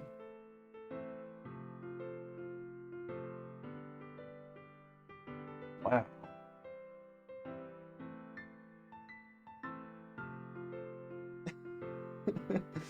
Everyone play nice. Yeah, this is a great poem though. This Monica poem. Sayori's first one was hilarious. I love how it ended. I want breakfast. That's good. That made me happy. Alright, so this poem actually has a lot to it. Similar to Yuri's poem. I'm noticing a lot of like hidden meaning in this. So, okay, so let's like actually analyze this writing a little bit.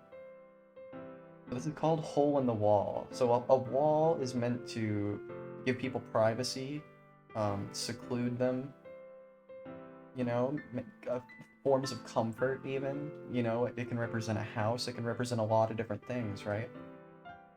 So, a hole in the wall sort of it can be indicative of the writer feeling like an outside observer of something, and something that kind of speaks to that point is I realize now that I wasn't looking in, I was looking out, which is sort of that concept flipped on itself of being an outside observer. It's more like an inside observer, right? I realize now, after all of this, right? I realize now that I wasn't looking in, I was looking out.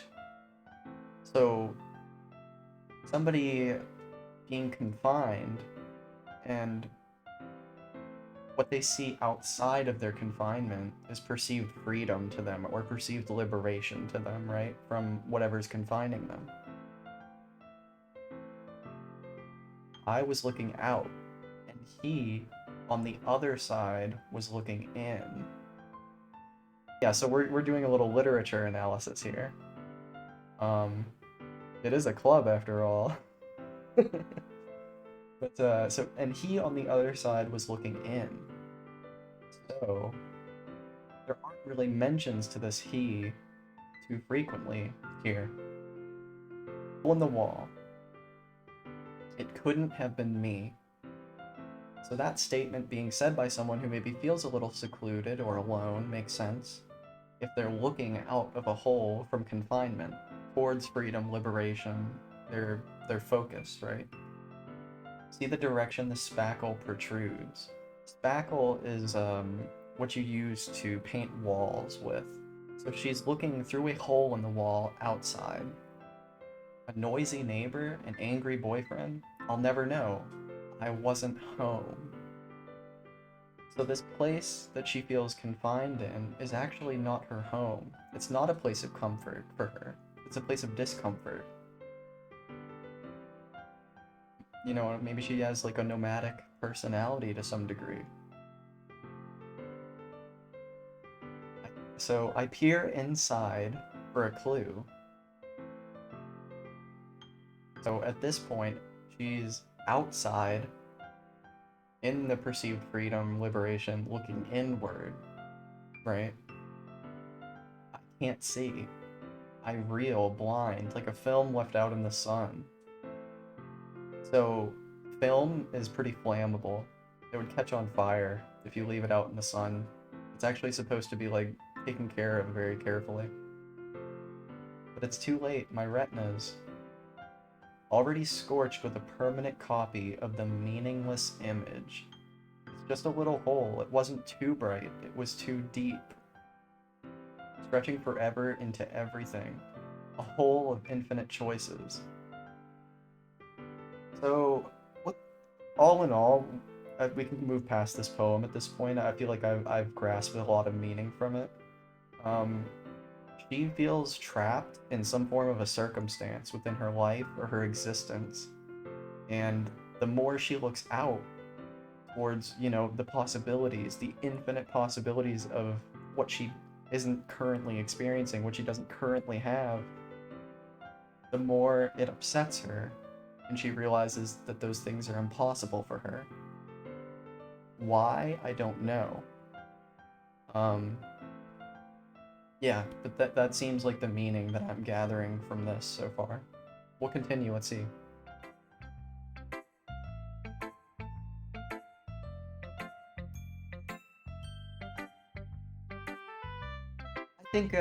I think they did. I think these are actually some really good poems, to be honest with you. I particularly enjoyed Yuri's and Monika's. Like, that poem was great. It was really interesting to me. The line that I liked the most in Yuri's poem was like the last street lamp left on Earth. Something like that. That was very poetic and beautiful. I liked it. Monika. Let me get comfortable. There we go. So, what do you think?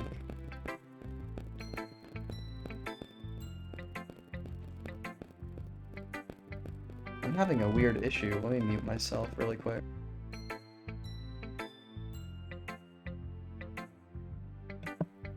There we go, I fixed it. Sorry about that.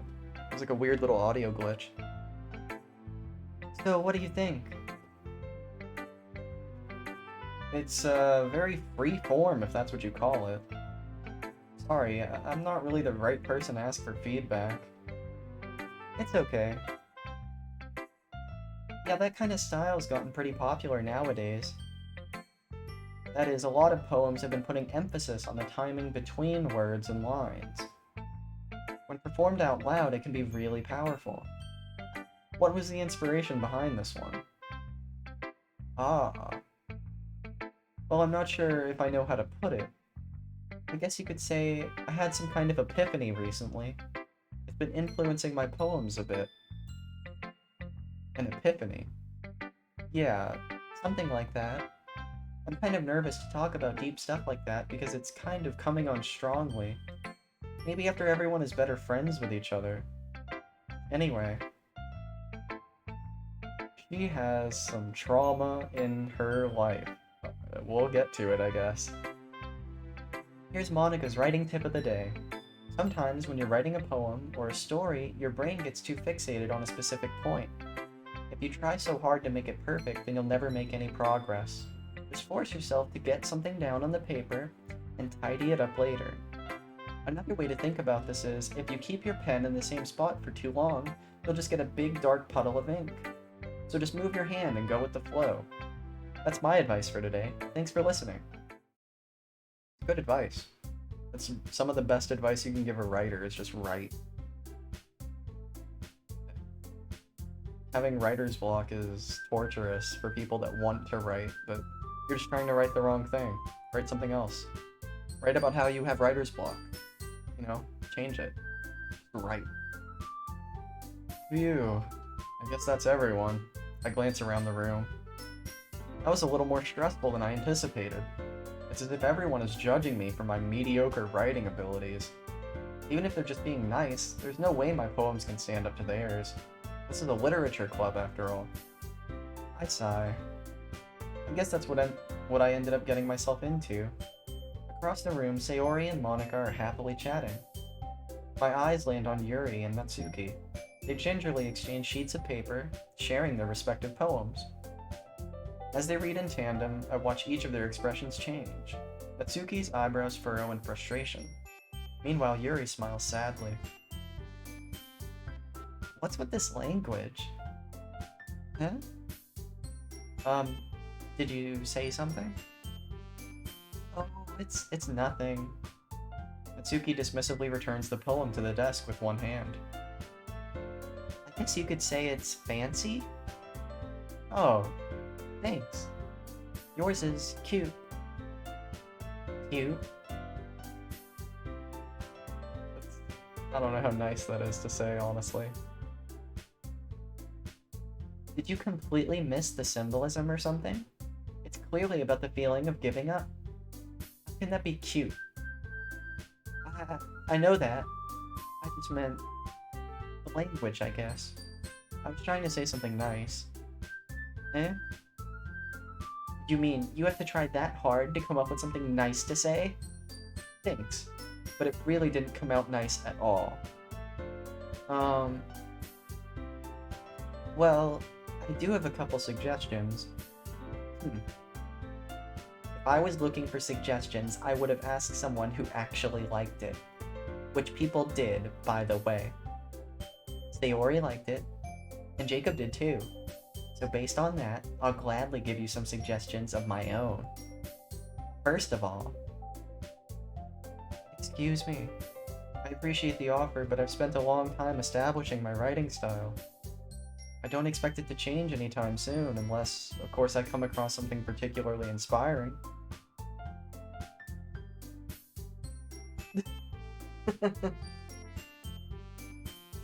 I know.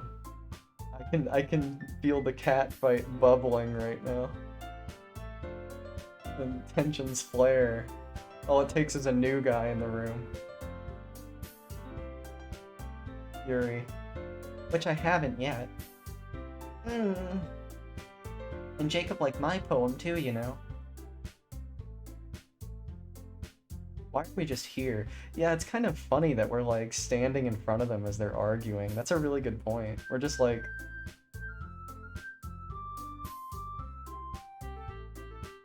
I'm here. He even told me he was impressed by it. Natsuki suddenly stands up. Oh? I didn't realize you were so invested in trying to impress our new member, Yuri. That's not what I... You're just... Yuri stands up as well. Maybe you're just jealous that Jacob appreciates my advice more than he appreciated yours. How are we gonna stop this? What, do I just kiss both of them on the mouth and run out of the room? I don't think that would stop it. They'd all just... What's your idea? I'm curious. Punch them. It's probably worse than my idea, even. And mine wasn't too great. Punch them and blame Sayori? I can't do that. That wouldn't go over so hot. Huh. And how do you know he didn't appreciate my advice more? Are you that full of yourself? My camera needs to focus.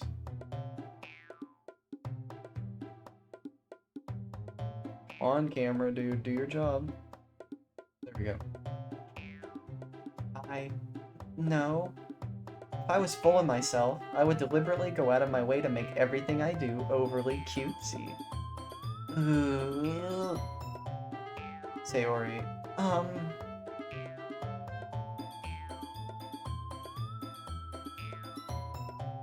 yeah, that's kind of a good point. Is like, why are they into this guy? He's kind of like a dick. He's just like, I guess, you're also pretty,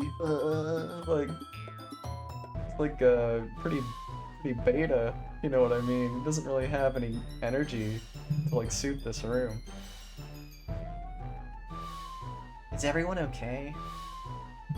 Well, you know what? I wasn't the one whose boobs magically grew a size bigger as soon as Jacob started showing up. Natsuki. Natsuki. Sorry, my phone is like near my mic and it was vibrating. Natsuki, that's a little... This doesn't involve you. I don't like fighting, guys. Suddenly both girls turned towards me, as if they just noticed I was standing here. Jacob. Yeah, I can believe it. He's kind of my least favorite too. She's just trying to make us look bad. That's not true. She started it. If she could get over herself and learn to appreciate that simple writing is more effective, then this wouldn't have happened in the first place. The meaning should jump out at the reader, not force them to have to figure it out. Help me explain that to her, Jacob. Wait. There's a reason we have so many deep and expressive words in our language. It's the only way to convey complex feelings and meaning the most effectively. Avoiding them is not only unnecessarily limiting yourself, it's also a waste. It's an excellent point. You understand that, right, Jacob?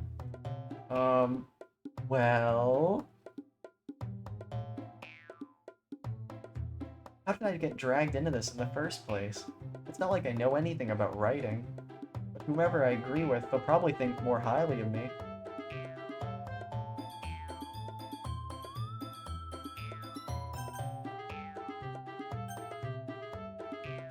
Yeah, so in this situation, Natsuki's bad attitude is what brought the heat from Yuri onto her. If she was just nicer, this whole interaction wouldn't have happened. When it comes to writing, it's completely subjective. There's no true answer. Neither one of them are actually right about this. I personally like Yuri's writing style more. Natsuki's is like 4th grade reading level.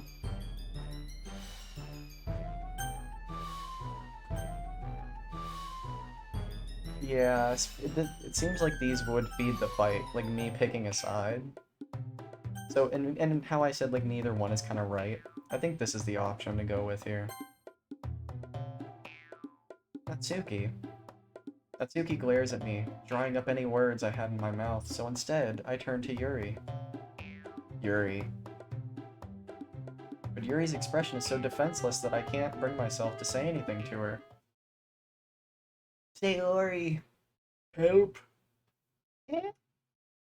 Yeah. Everyone's fighting is making Sayori uncomfortable. How can the two of you keep fighting when you know you're making your friend feel like this? Jacob. Well, that's her problem. This isn't about her. I agree. It's unfair for others to interject their own feelings into our conflict. Yeah, unless Sayori wants to tell Yuri what a stuck-up jerk she's being. She would never. It's your immaturity that's made her upset in the first place. Excuse me? Are you listening to yourself? This is exactly why. Exactly why nobody likes... Stop. Natsuki, Yuri, you guys are my friends. I just want everyone to get along and be happy. My friends are wonderful people, and I love them because of their differences. Natsuki's poems, they're amazing because they give you so many feelings with just a few words. And Yuri's poems are amazing because they paint beautiful pictures in your head. Everyone's so talented, so why are we fighting? Because, well, also, Natsuki's cute, and there's nothing wrong with that. And Yuri's boobs are the same as they always were. Big and beautiful. Sayori. Yeah, she's so funny. I like her character. She's really sweet and funny. Sayori stands triumphantly. Monica's just in the back like...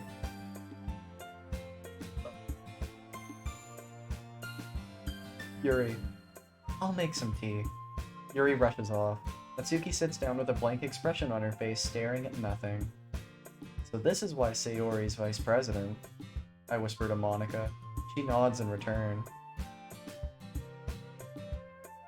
To be honest, I might come off as a good leader and I can organize things, but I'm not very good with people. I couldn't even bring myself to interject.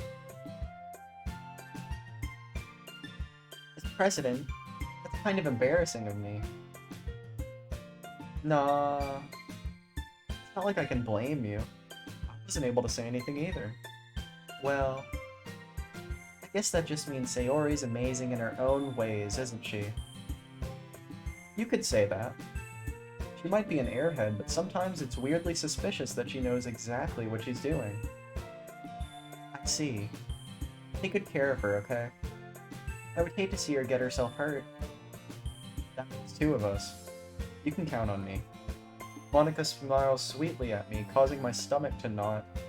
Such a genuine person really does make a good president, regardless of what she says. If only I could get the chance to talk to her a little more.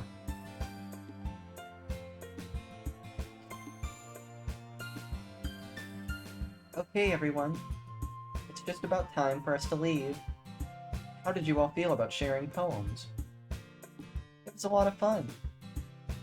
I'd say it was worth it. It was alright. Well, mostly. Jacob, how about you? Yeah, I'd say the same. It was a neat thing to talk about with everyone. Awesome. In that case, we'll do the same thing tomorrow. And maybe you learn something from your friends too. So your poems will turn out even better. I think to myself, I did learn a little more about the kinds of poems everyone likes. With any luck, that means I can at least do a better job impressing those I want to impress. Ooh. I nod to myself with newfound determination. Are the words we pick for our poem being used? I feel like I've seen like 4 or 5 of the ones that I picked for that first poem being used. I don't know. We'll find out, I guess. Jacob, ready to walk home? Sure, let's go. Hehehe. Sayori beams at me. It truly has been a while since Sayori and I have spent this much time together. I can't really say I'm not enjoying it either. Now the words only determine who you spend the day with. No way, let Monica be the Okay, that makes sense, Reblock. Jacob, about what... Oh, sorry. About what happened earlier. What do you mean? You know, between Yuri and Natsuki. Does that thing kind of... Does it happen often? No. It's really the first time I've seen them fight like that. I promise, they're really both wonderful people. You don't hate them, do you? No, I don't hate them. I just wanted your opinion, that's all. I can see why they'd make good friends with you.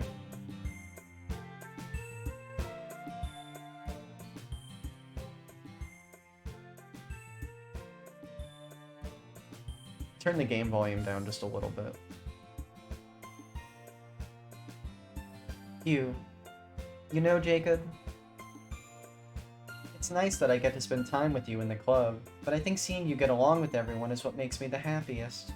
And I think everyone really likes you too. That's... Every day is going to be so much fun. Sigh. It looks like Sayori still hasn't... Oh, I didn't mean to skip that. Sure, being friends with everyone is nice, but does it really need to stop there? We'll just have to see what the future holds, Sayori. I pat Sayori on the shoulder. I said that more to myself than to her, but it's easy to use Sayori as an internal monologue sometimes. Oh.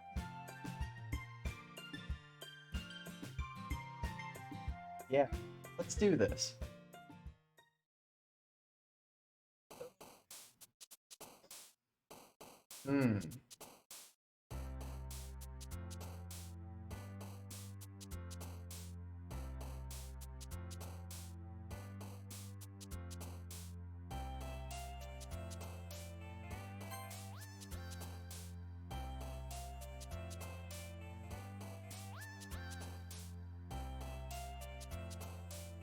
Well, time for poetry. Yep. So, like I said, during the first poem, I just pick words that I would use in my own poetry in real life if I was writing a poem, or lyrics to a song or a story or whatever. So,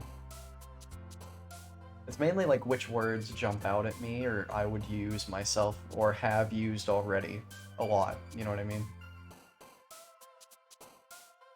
Probably...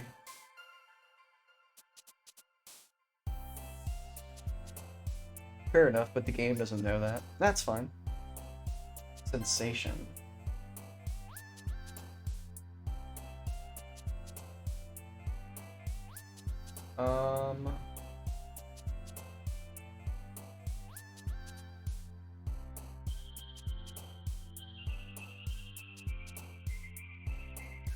I like writing tragedies, so tragedy.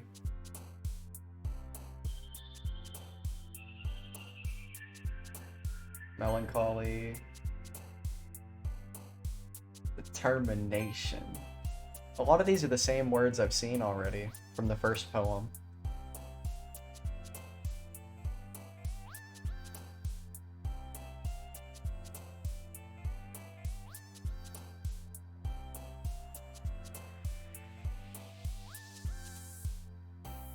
Promise.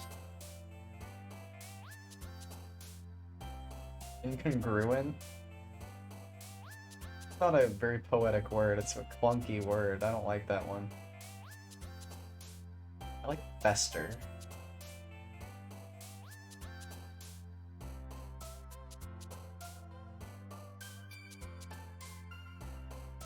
Also, a reason I'm for Natsuki a lot of the time is because she's generally the least appreciated in the fandom just overall, and I feel like she deserves better. Fair enough. I can understand that. She's definitely, like the most, like, I don't know a good word for it, like tenacious, in like a good or a bad way, but like, she's like riled up all the time. That doesn't really suit me as a person. I'm pretty relaxed most of the time.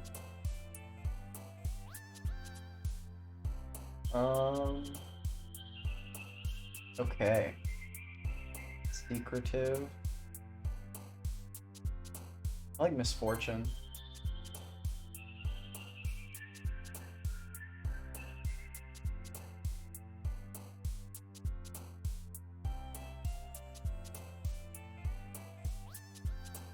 Treasure. I just used this word tenacious, and I used it to describe her,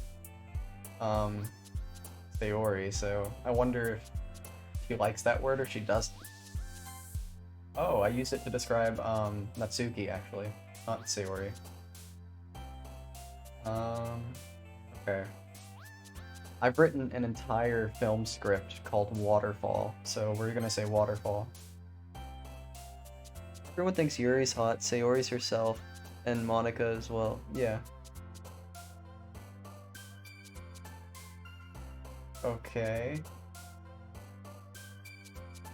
Let's see here.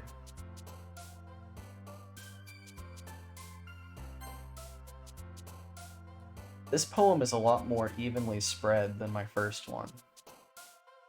I'm noticing that like a lot of the words I'm choosing seem to be kind of spread across everybody. I like ambient.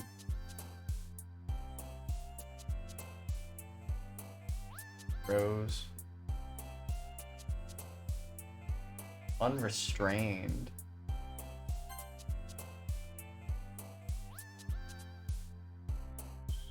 Philosophy. If I'm seeing a lot of the same words from the first poem, I'm gonna pick them again, just because, like, I remember picking them, and I like them the most.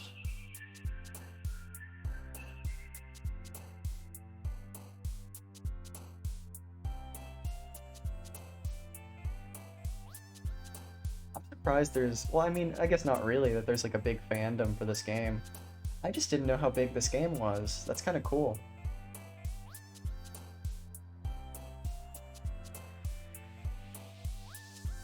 I guess everything anime, manga related kind of does have a fandom behind it, doesn't it? That makes sense. I really participate in stuff like that. Like hive-mindy type of thinking. I'm very much like an individual. I just like what I like, and I like good stories.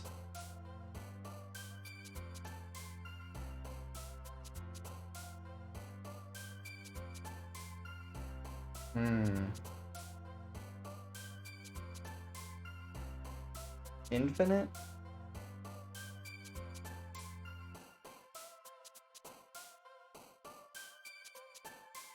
Infinite. I like Crimson.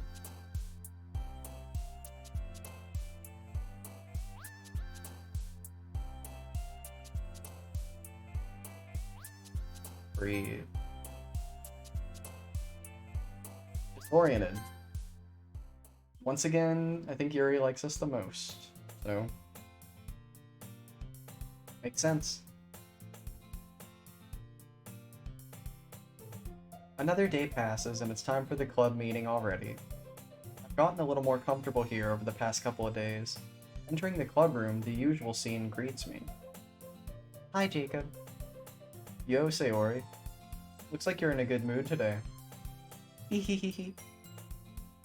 I'm just still not used to you being in the club, that's all. I see. That's a pretty simple thing to get you in a good mood, but I guess it's always the simple things with you anyway. Speaking of which, I'm kinda hungry. Will you come with me to buy a snack? No thanks. It's weird that he would say no. That's not like you at all. That's kind of what I thought. I have my reasons. Oh my god. Dude, this character's a dickhead. What an asshole, Jesus. Why don't we take a look at your purse, Sayori?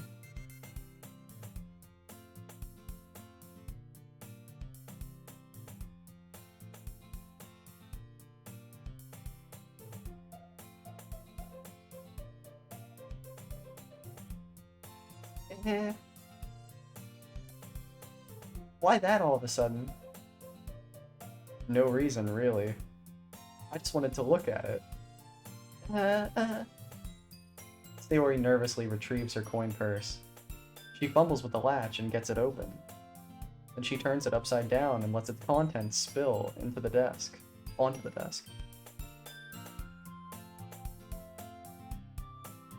Only 2 small coins fall out.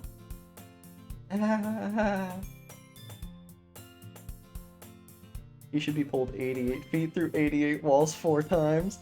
Yeah, he's very rude. I mean, they've known each other their whole lives, so it's kind of like almost a brother-sister thing. Like, they're so familiar, you know? That, like, it's a boundary I wouldn't cross with a girl that I don't really know, but he knows her, so... Yeah, it's rude, but they are familiar with each other. And people tend to treat the ones they're the most familiar with the most rudely, so... Like strangers, people are pretty hesitant to be really rude to, I think. I knew it. I could see right through you, Sayori. That's not fair. How did you even know? It's simple. If you had enough money in the first place, you would have bought a snack before coming into the club room. What is this guy, Sherlock Holmes, out here? Like, giving this girl a hard time. So either you're not hungry and wanted an excuse to take a walk, or you plan to conveniently forget that you spent all your money so that I would lend you some. But there's one more thing. You're always hungry. And so that only leaves the one option.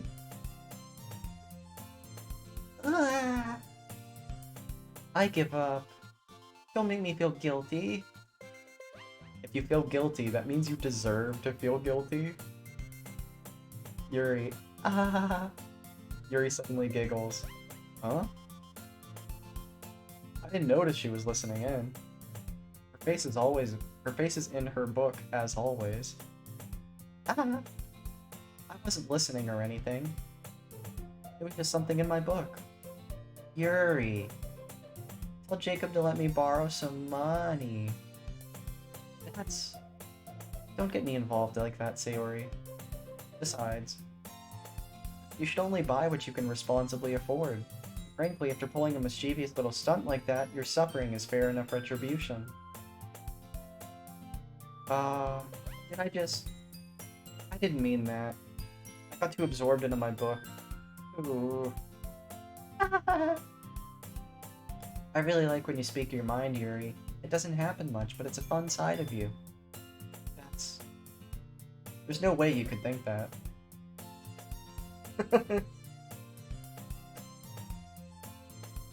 You were right, though. I did something bad, and now I have to accept the retribution. That.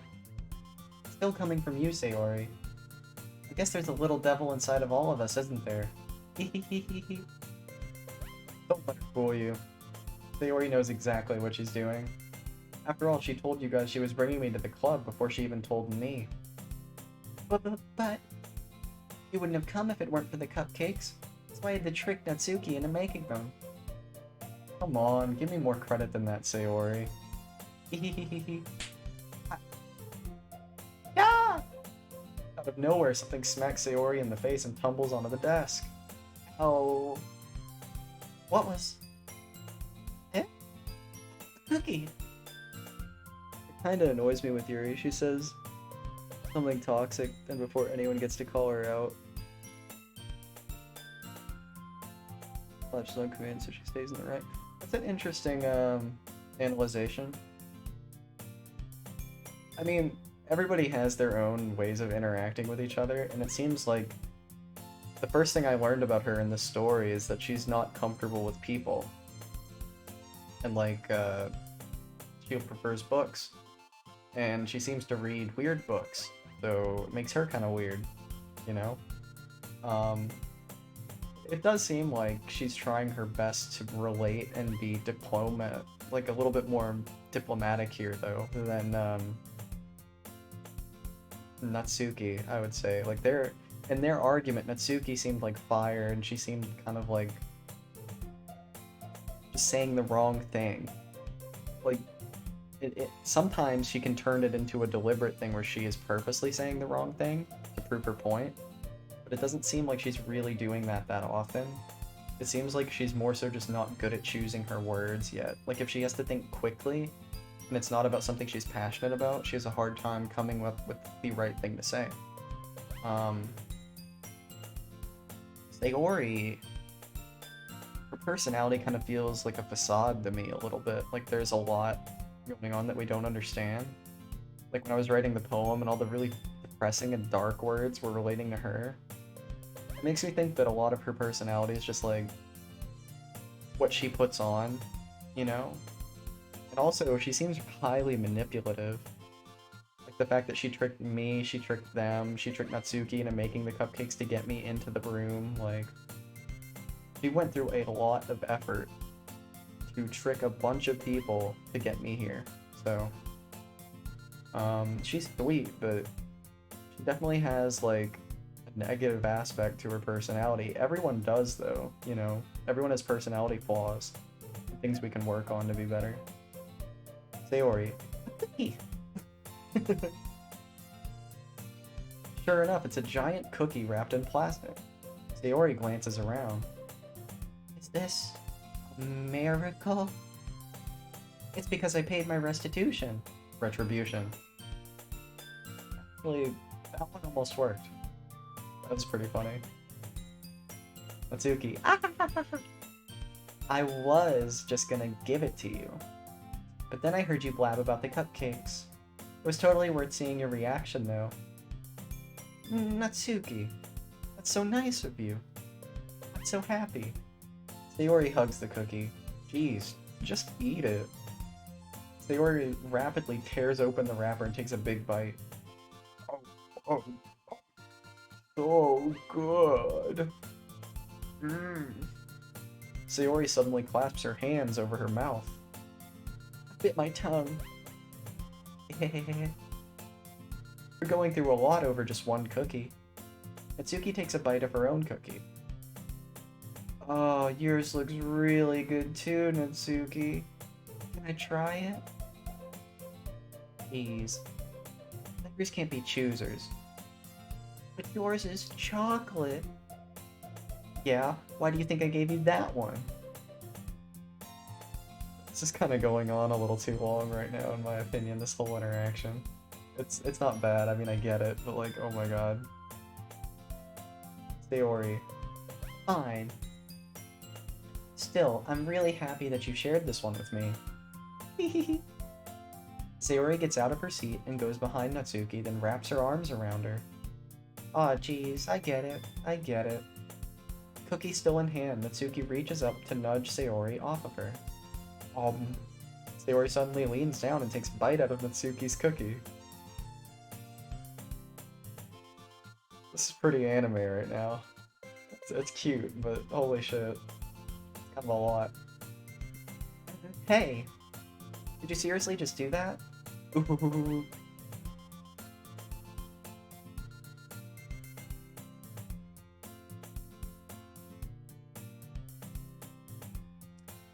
Either cute interaction. I don't know what that middle word is. Did you say mode mids? Or moments? I don't know what you tried to say there. Hate when my PC updates, Diddy. It's so annoying. Like Windows, the new Windows is so frustrating. It'll just like take my computer over for like an hour. Sayori. Mouthful, Sayori trots away to safety. Just distorting the word poem. Oh. Didn't know what you were trying to say. Yuri and I laugh as well. Natsuki. Geez, you're such a kid sometimes. Monika, can you tell Sayori? Eh? Natsuki glances around. Monika isn't in the club room. Ugh. Where's Monika anyway? Good question. Have any of you heard anything about her being late today? Not me. Yeah, I haven't either.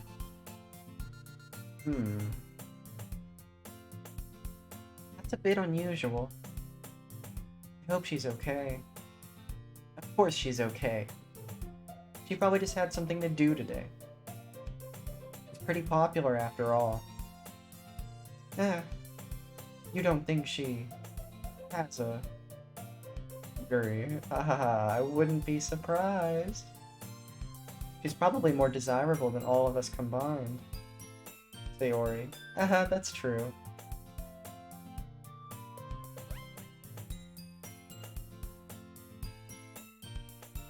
Alright. That was weird. That was just a weird line of dialogue for Yuri to say. He doesn't really have a lot of confidence, right? So it makes sense to some degree in that aspect, but like, the fact that Sayori immediately agreed with her and was like, yeah, you're right. It's like, what is this, like a low confidence group with high confidence leader, and then like, misplaced confidence sidekick? I don't get it. That's weird. That's very weird. Natsuki, excuse me? Suddenly the door swings open. Monika, sorry, I'm super sorry. Ah, there you are. I didn't mean to be late. I hope you guys weren't worried or anything. Eh? Monika chose the club over her boyfriend after all. You're so strong-willed. But boyfriend? What on earth are you talking about? Monica quizzically glances at me. Never mind that. What held you up anyway? Well, my last period today was study hall. To be honest, I kind of just lost track of time. It makes no sense, though. You would have heard the bell ring at least. I must not have heard it since I was practicing piano. Piano? I wasn't aware you played music as well, Monica. I don't really. I kind of just started recently. I've always wanted to learn piano. That's so cool.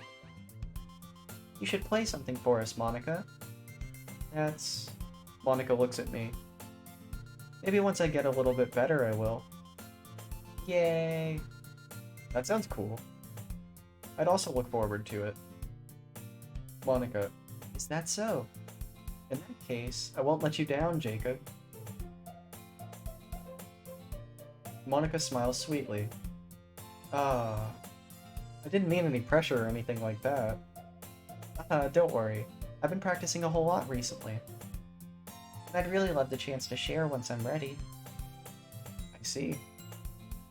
I need to drink some water. Every hour or so I need to chug like a third of a water bottle.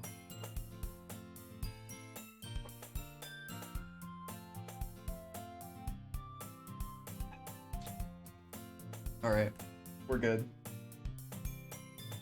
In that case, best of luck. Thanks. So I didn't miss anything, did I? No, not really. I chose to leave out Sayori's mischievous escapade. I'm sure Natsuki will end up complaining to her anyway. Looks like everyone has already settled down. Sayori somehow already finished her entire cookie. Yuri is back to her book, and Natsuki disappeared into the closet.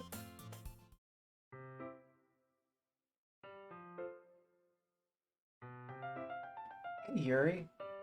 Yeah. I suddenly noticed that Yuri's reading a different book from the one we've been reading together. Sorry, I didn't mean to interrupt. Nothing to do with anything, but you saw the word Pokemon in my bio and you feel obliged to talk about it? Yo! Yeah, so I've been playing Pokemon since I was like 3 years old. Let me get this to focus. Come on. There we go. Yeah, I've been playing Pokemon since I was like 3, and oh my god. Let me turn a light on so my camera will stay in focus. Just 1 second.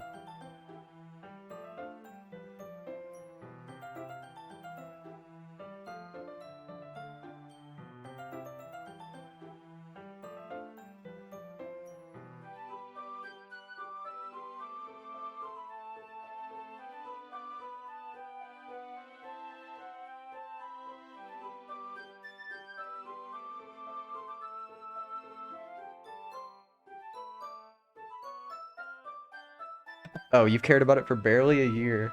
That's still cool. I'm like 23 years deep into Pokemon, of like loving it. Like around the time it came to America, I became interested as a child, and I've stuck with it since then. That's the perks of being 26 though. It hit like right when I was awake enough, alive enough to care.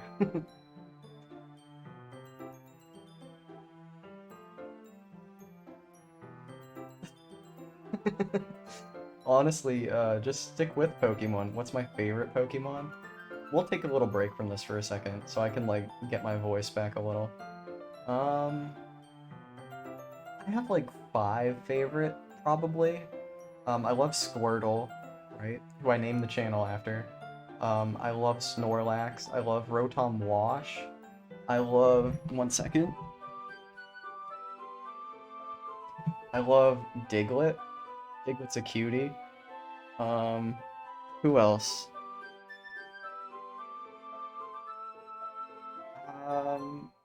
So yeah, Squirtle, Snorlax, Rotom Wash, Diglett, Slowpoke. I love Slowpoke. Yeah, I have some weird favorites, but I mean, I've been around it so long that I just go for like what's cute to me, really. Okay. I don't know if I'm gonna be able to do this all in one day. I can like feel my voice starting to go a little, just because of how much I have to talk while I'm playing this. I'm gonna have to take little periodical breaks. Here, I'll switch us over just for a second. We'll just chill for a minute.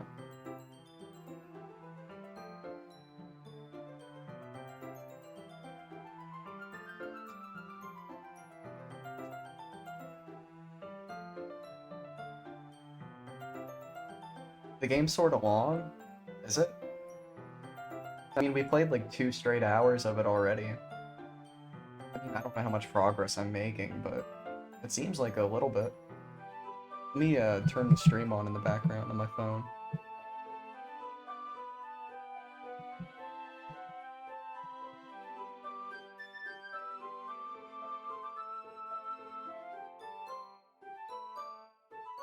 Is the stream looking okay for everybody? Let me reset it on my phone.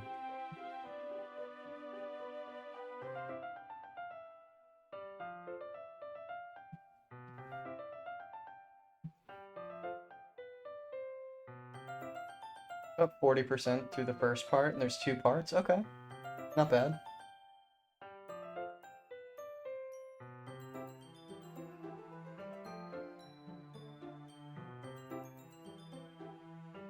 Video looks like it's lagging really badly for some reason.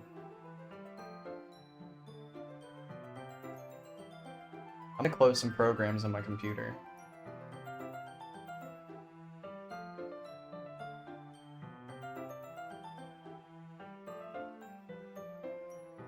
Let's test this out again.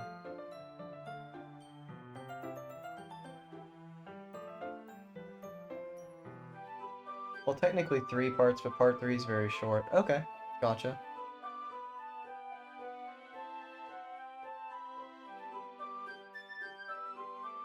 Alright, the video looks better now, I think. I think my CPU usage was just going too high.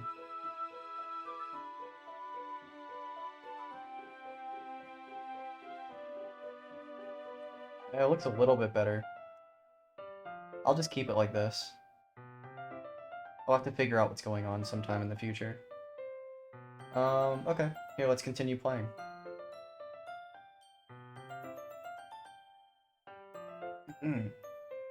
Sorry, I didn't mean to interrupt. Oh no. I was kind of just waiting for you. Oh, if that's the case, why don't we go ahead and get started? Yes, let's. Actually, I have a request. Do you mind if I make some tea first? Not at all. Thanks very much. If there's one thing that can make my reading time here any better, it's a nice cup of tea. Not to mention for yourself as well. Yuri stands up and makes her way to the closet. To convince you of Sayori being super... Okay. I appreciate that. It's pretty funny. I mean, she's like tied for number 1 waifu right now, I feel like. It's like Yuri and her are like tied to me. Because Sayori is super sweet and funny, but like, she makes me nervous. There's something about her that makes me nervous. And Yuri is also kind of makes me nervous, but I'll like her more later. Okay, I can believe that. Yuri stands up and makes her way to the closet. I follow and watch as she retrieves a small water pitcher from the shelf, the kind with a filter inside. Can you hold this a second? Sure. Yuri hands me the water pitcher and also fetches an electric kettle. Yuri, I'm going to plug this in at the teacher's desk and then we'll go get some water. She walks past me and sets the kettle down on the teacher's desk. I simply watch her movements. To my surprise, the way she moves really contrasts her speaking mannerisms. Same with Monica, she gets a lot better. Okay, cool. Especially because of her long legs, Yuri appears elegant and methodical. Ooh. Sheesh. Okay. Okay, may I have the water pitcher? Thanks, I'll be right back. I like Monica's poem. She seems nice. Like, nice enough. My character seems to be, like, intimidated by her, and she seems to be aware of it, and, like, purposely trying to get my attention in, like, small ways so far. There's been, like, little moments, like, the piano thing, when she's like, I'll do it for you type of dialogue. It seems a little weird. We'll figure it out, though. We'll get there. Jacob, I might as well walk with you. Yeah, why not? Shall we go then? Yeah. Where are you two off to? Hello? We're just... Yuri was going to make some tea, so... I suddenly realized how weird it sounds to explain this to Monica. We're just filling the water pitcher. Ah, okay. Sorry, I was just a bit curious. It's kind of a one-person job, isn't it? That's... Monica, please mind your own business for... Sorry. Monica, please mind your own business for once. Or do you want to tell me there's something wrong with helping involve Jacob in club activities? All of my questions will be answered, and then I'll have even more questions. That's perfect. That's how you write something good, in my opinion. My mouth gapes. I suppose there's nothing wrong with that. Then let's go, Jacob. Yuri quickly exits the room, and I follow. Once in the hallway, she suddenly puts her forehead against the wall. I spoke without thinking. How could I say something like that? Yuri. Something about the way she said that. It made me feel so irritated. What's wrong with me? No, Yuri. I think you did the right thing. I wasn't expecting it, but it's also not right for Monaco to judge people like that. Jacob, how come even when I do something bad, you're being nice to me? Because nothing that you do is as bad as you make it seem in your head. Nobody's perfect. I gotta chill for a second. That just hit me really hard.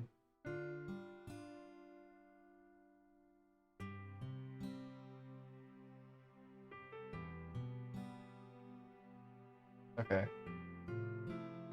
Alright, I'm good. We have emotions, and we can't always hide them away. But you always amplify things in your head. Your mind turns a light rain shower into a hurricane. No. Wouldn't you hate me for something as terrible as that?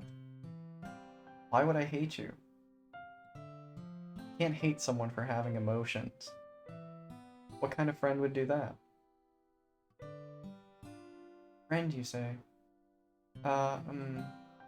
Yuri lifts her head. Jacob, I really like being friends with you.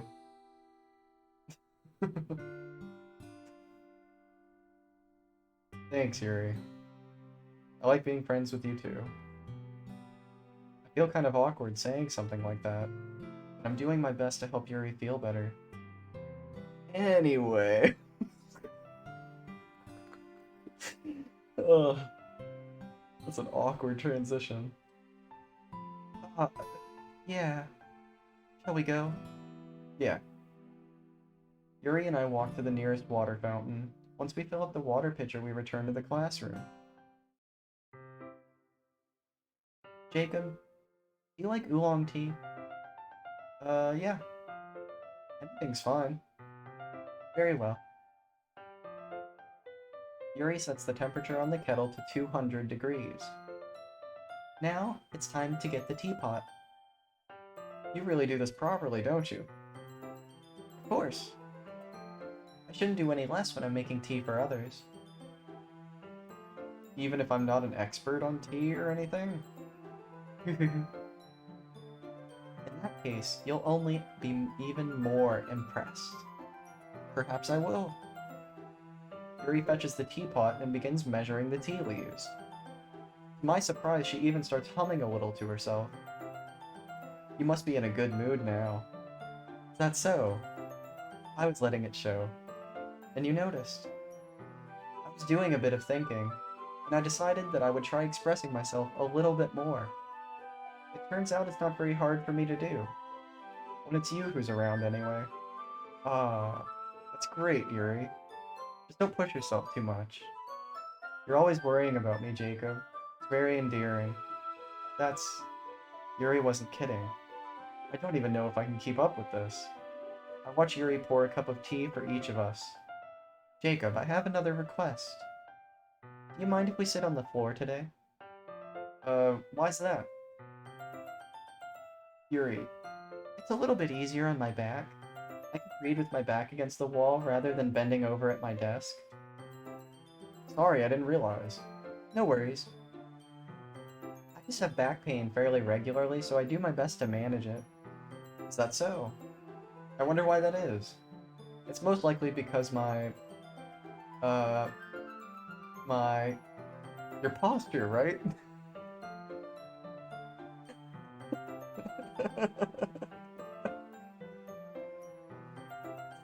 That's good.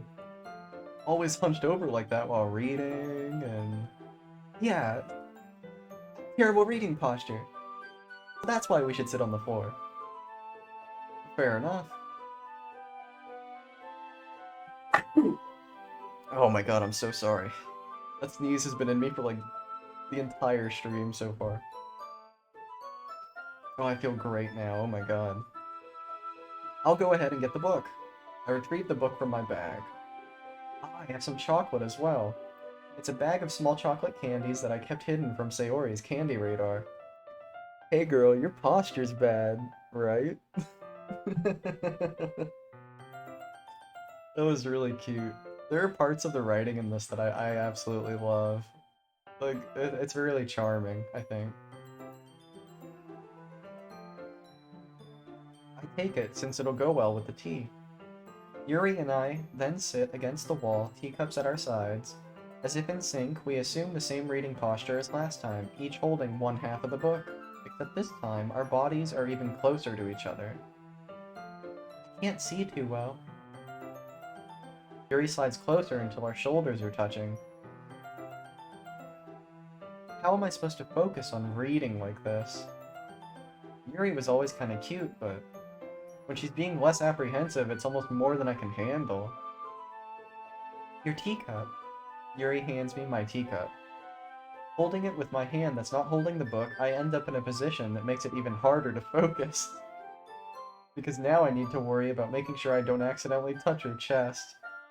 Meanwhile, Yuri hasn't noticed a single thing. She wears her intense reading expression, and I can only presume the world around her has faded away. I use all of my willpower to focus on reading.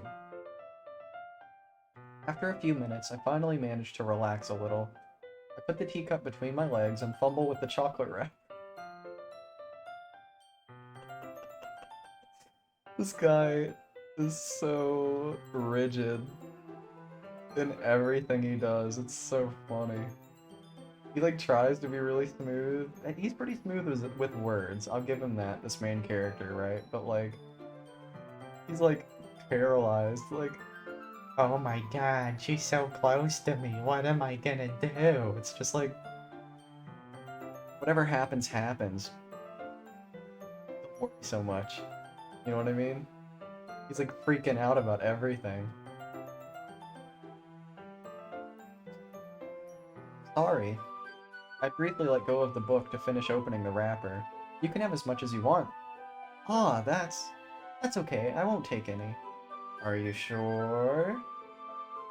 Well, if I touch it, then it might get smudges on the pages. Ah, yeah, you're right. I didn't even think about that. My bad. No need to apologize. I'll hold the book, okay?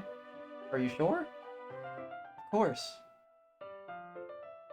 Yuri opens the book with both hands.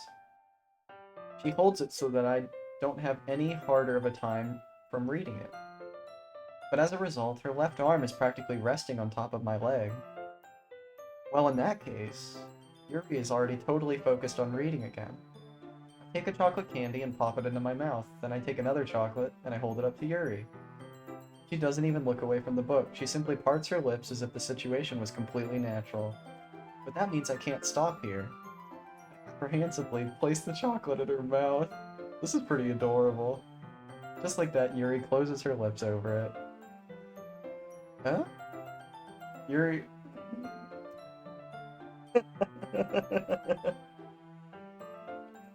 That's a great shot. Like the little sweat bead, she's like... So good. I'm liking this a lot. Yuri's expression suddenly breaks. Did I just... Yuri looks at me like she needs to confirm what just happened.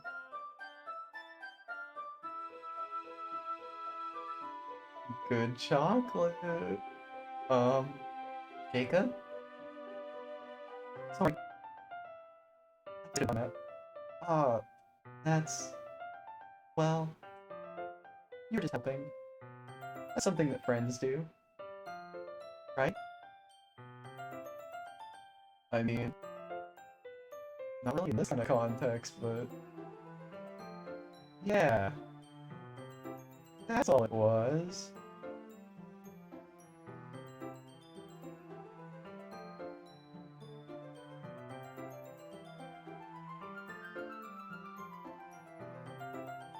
Are we dropping frames, or is stream quality okay right now?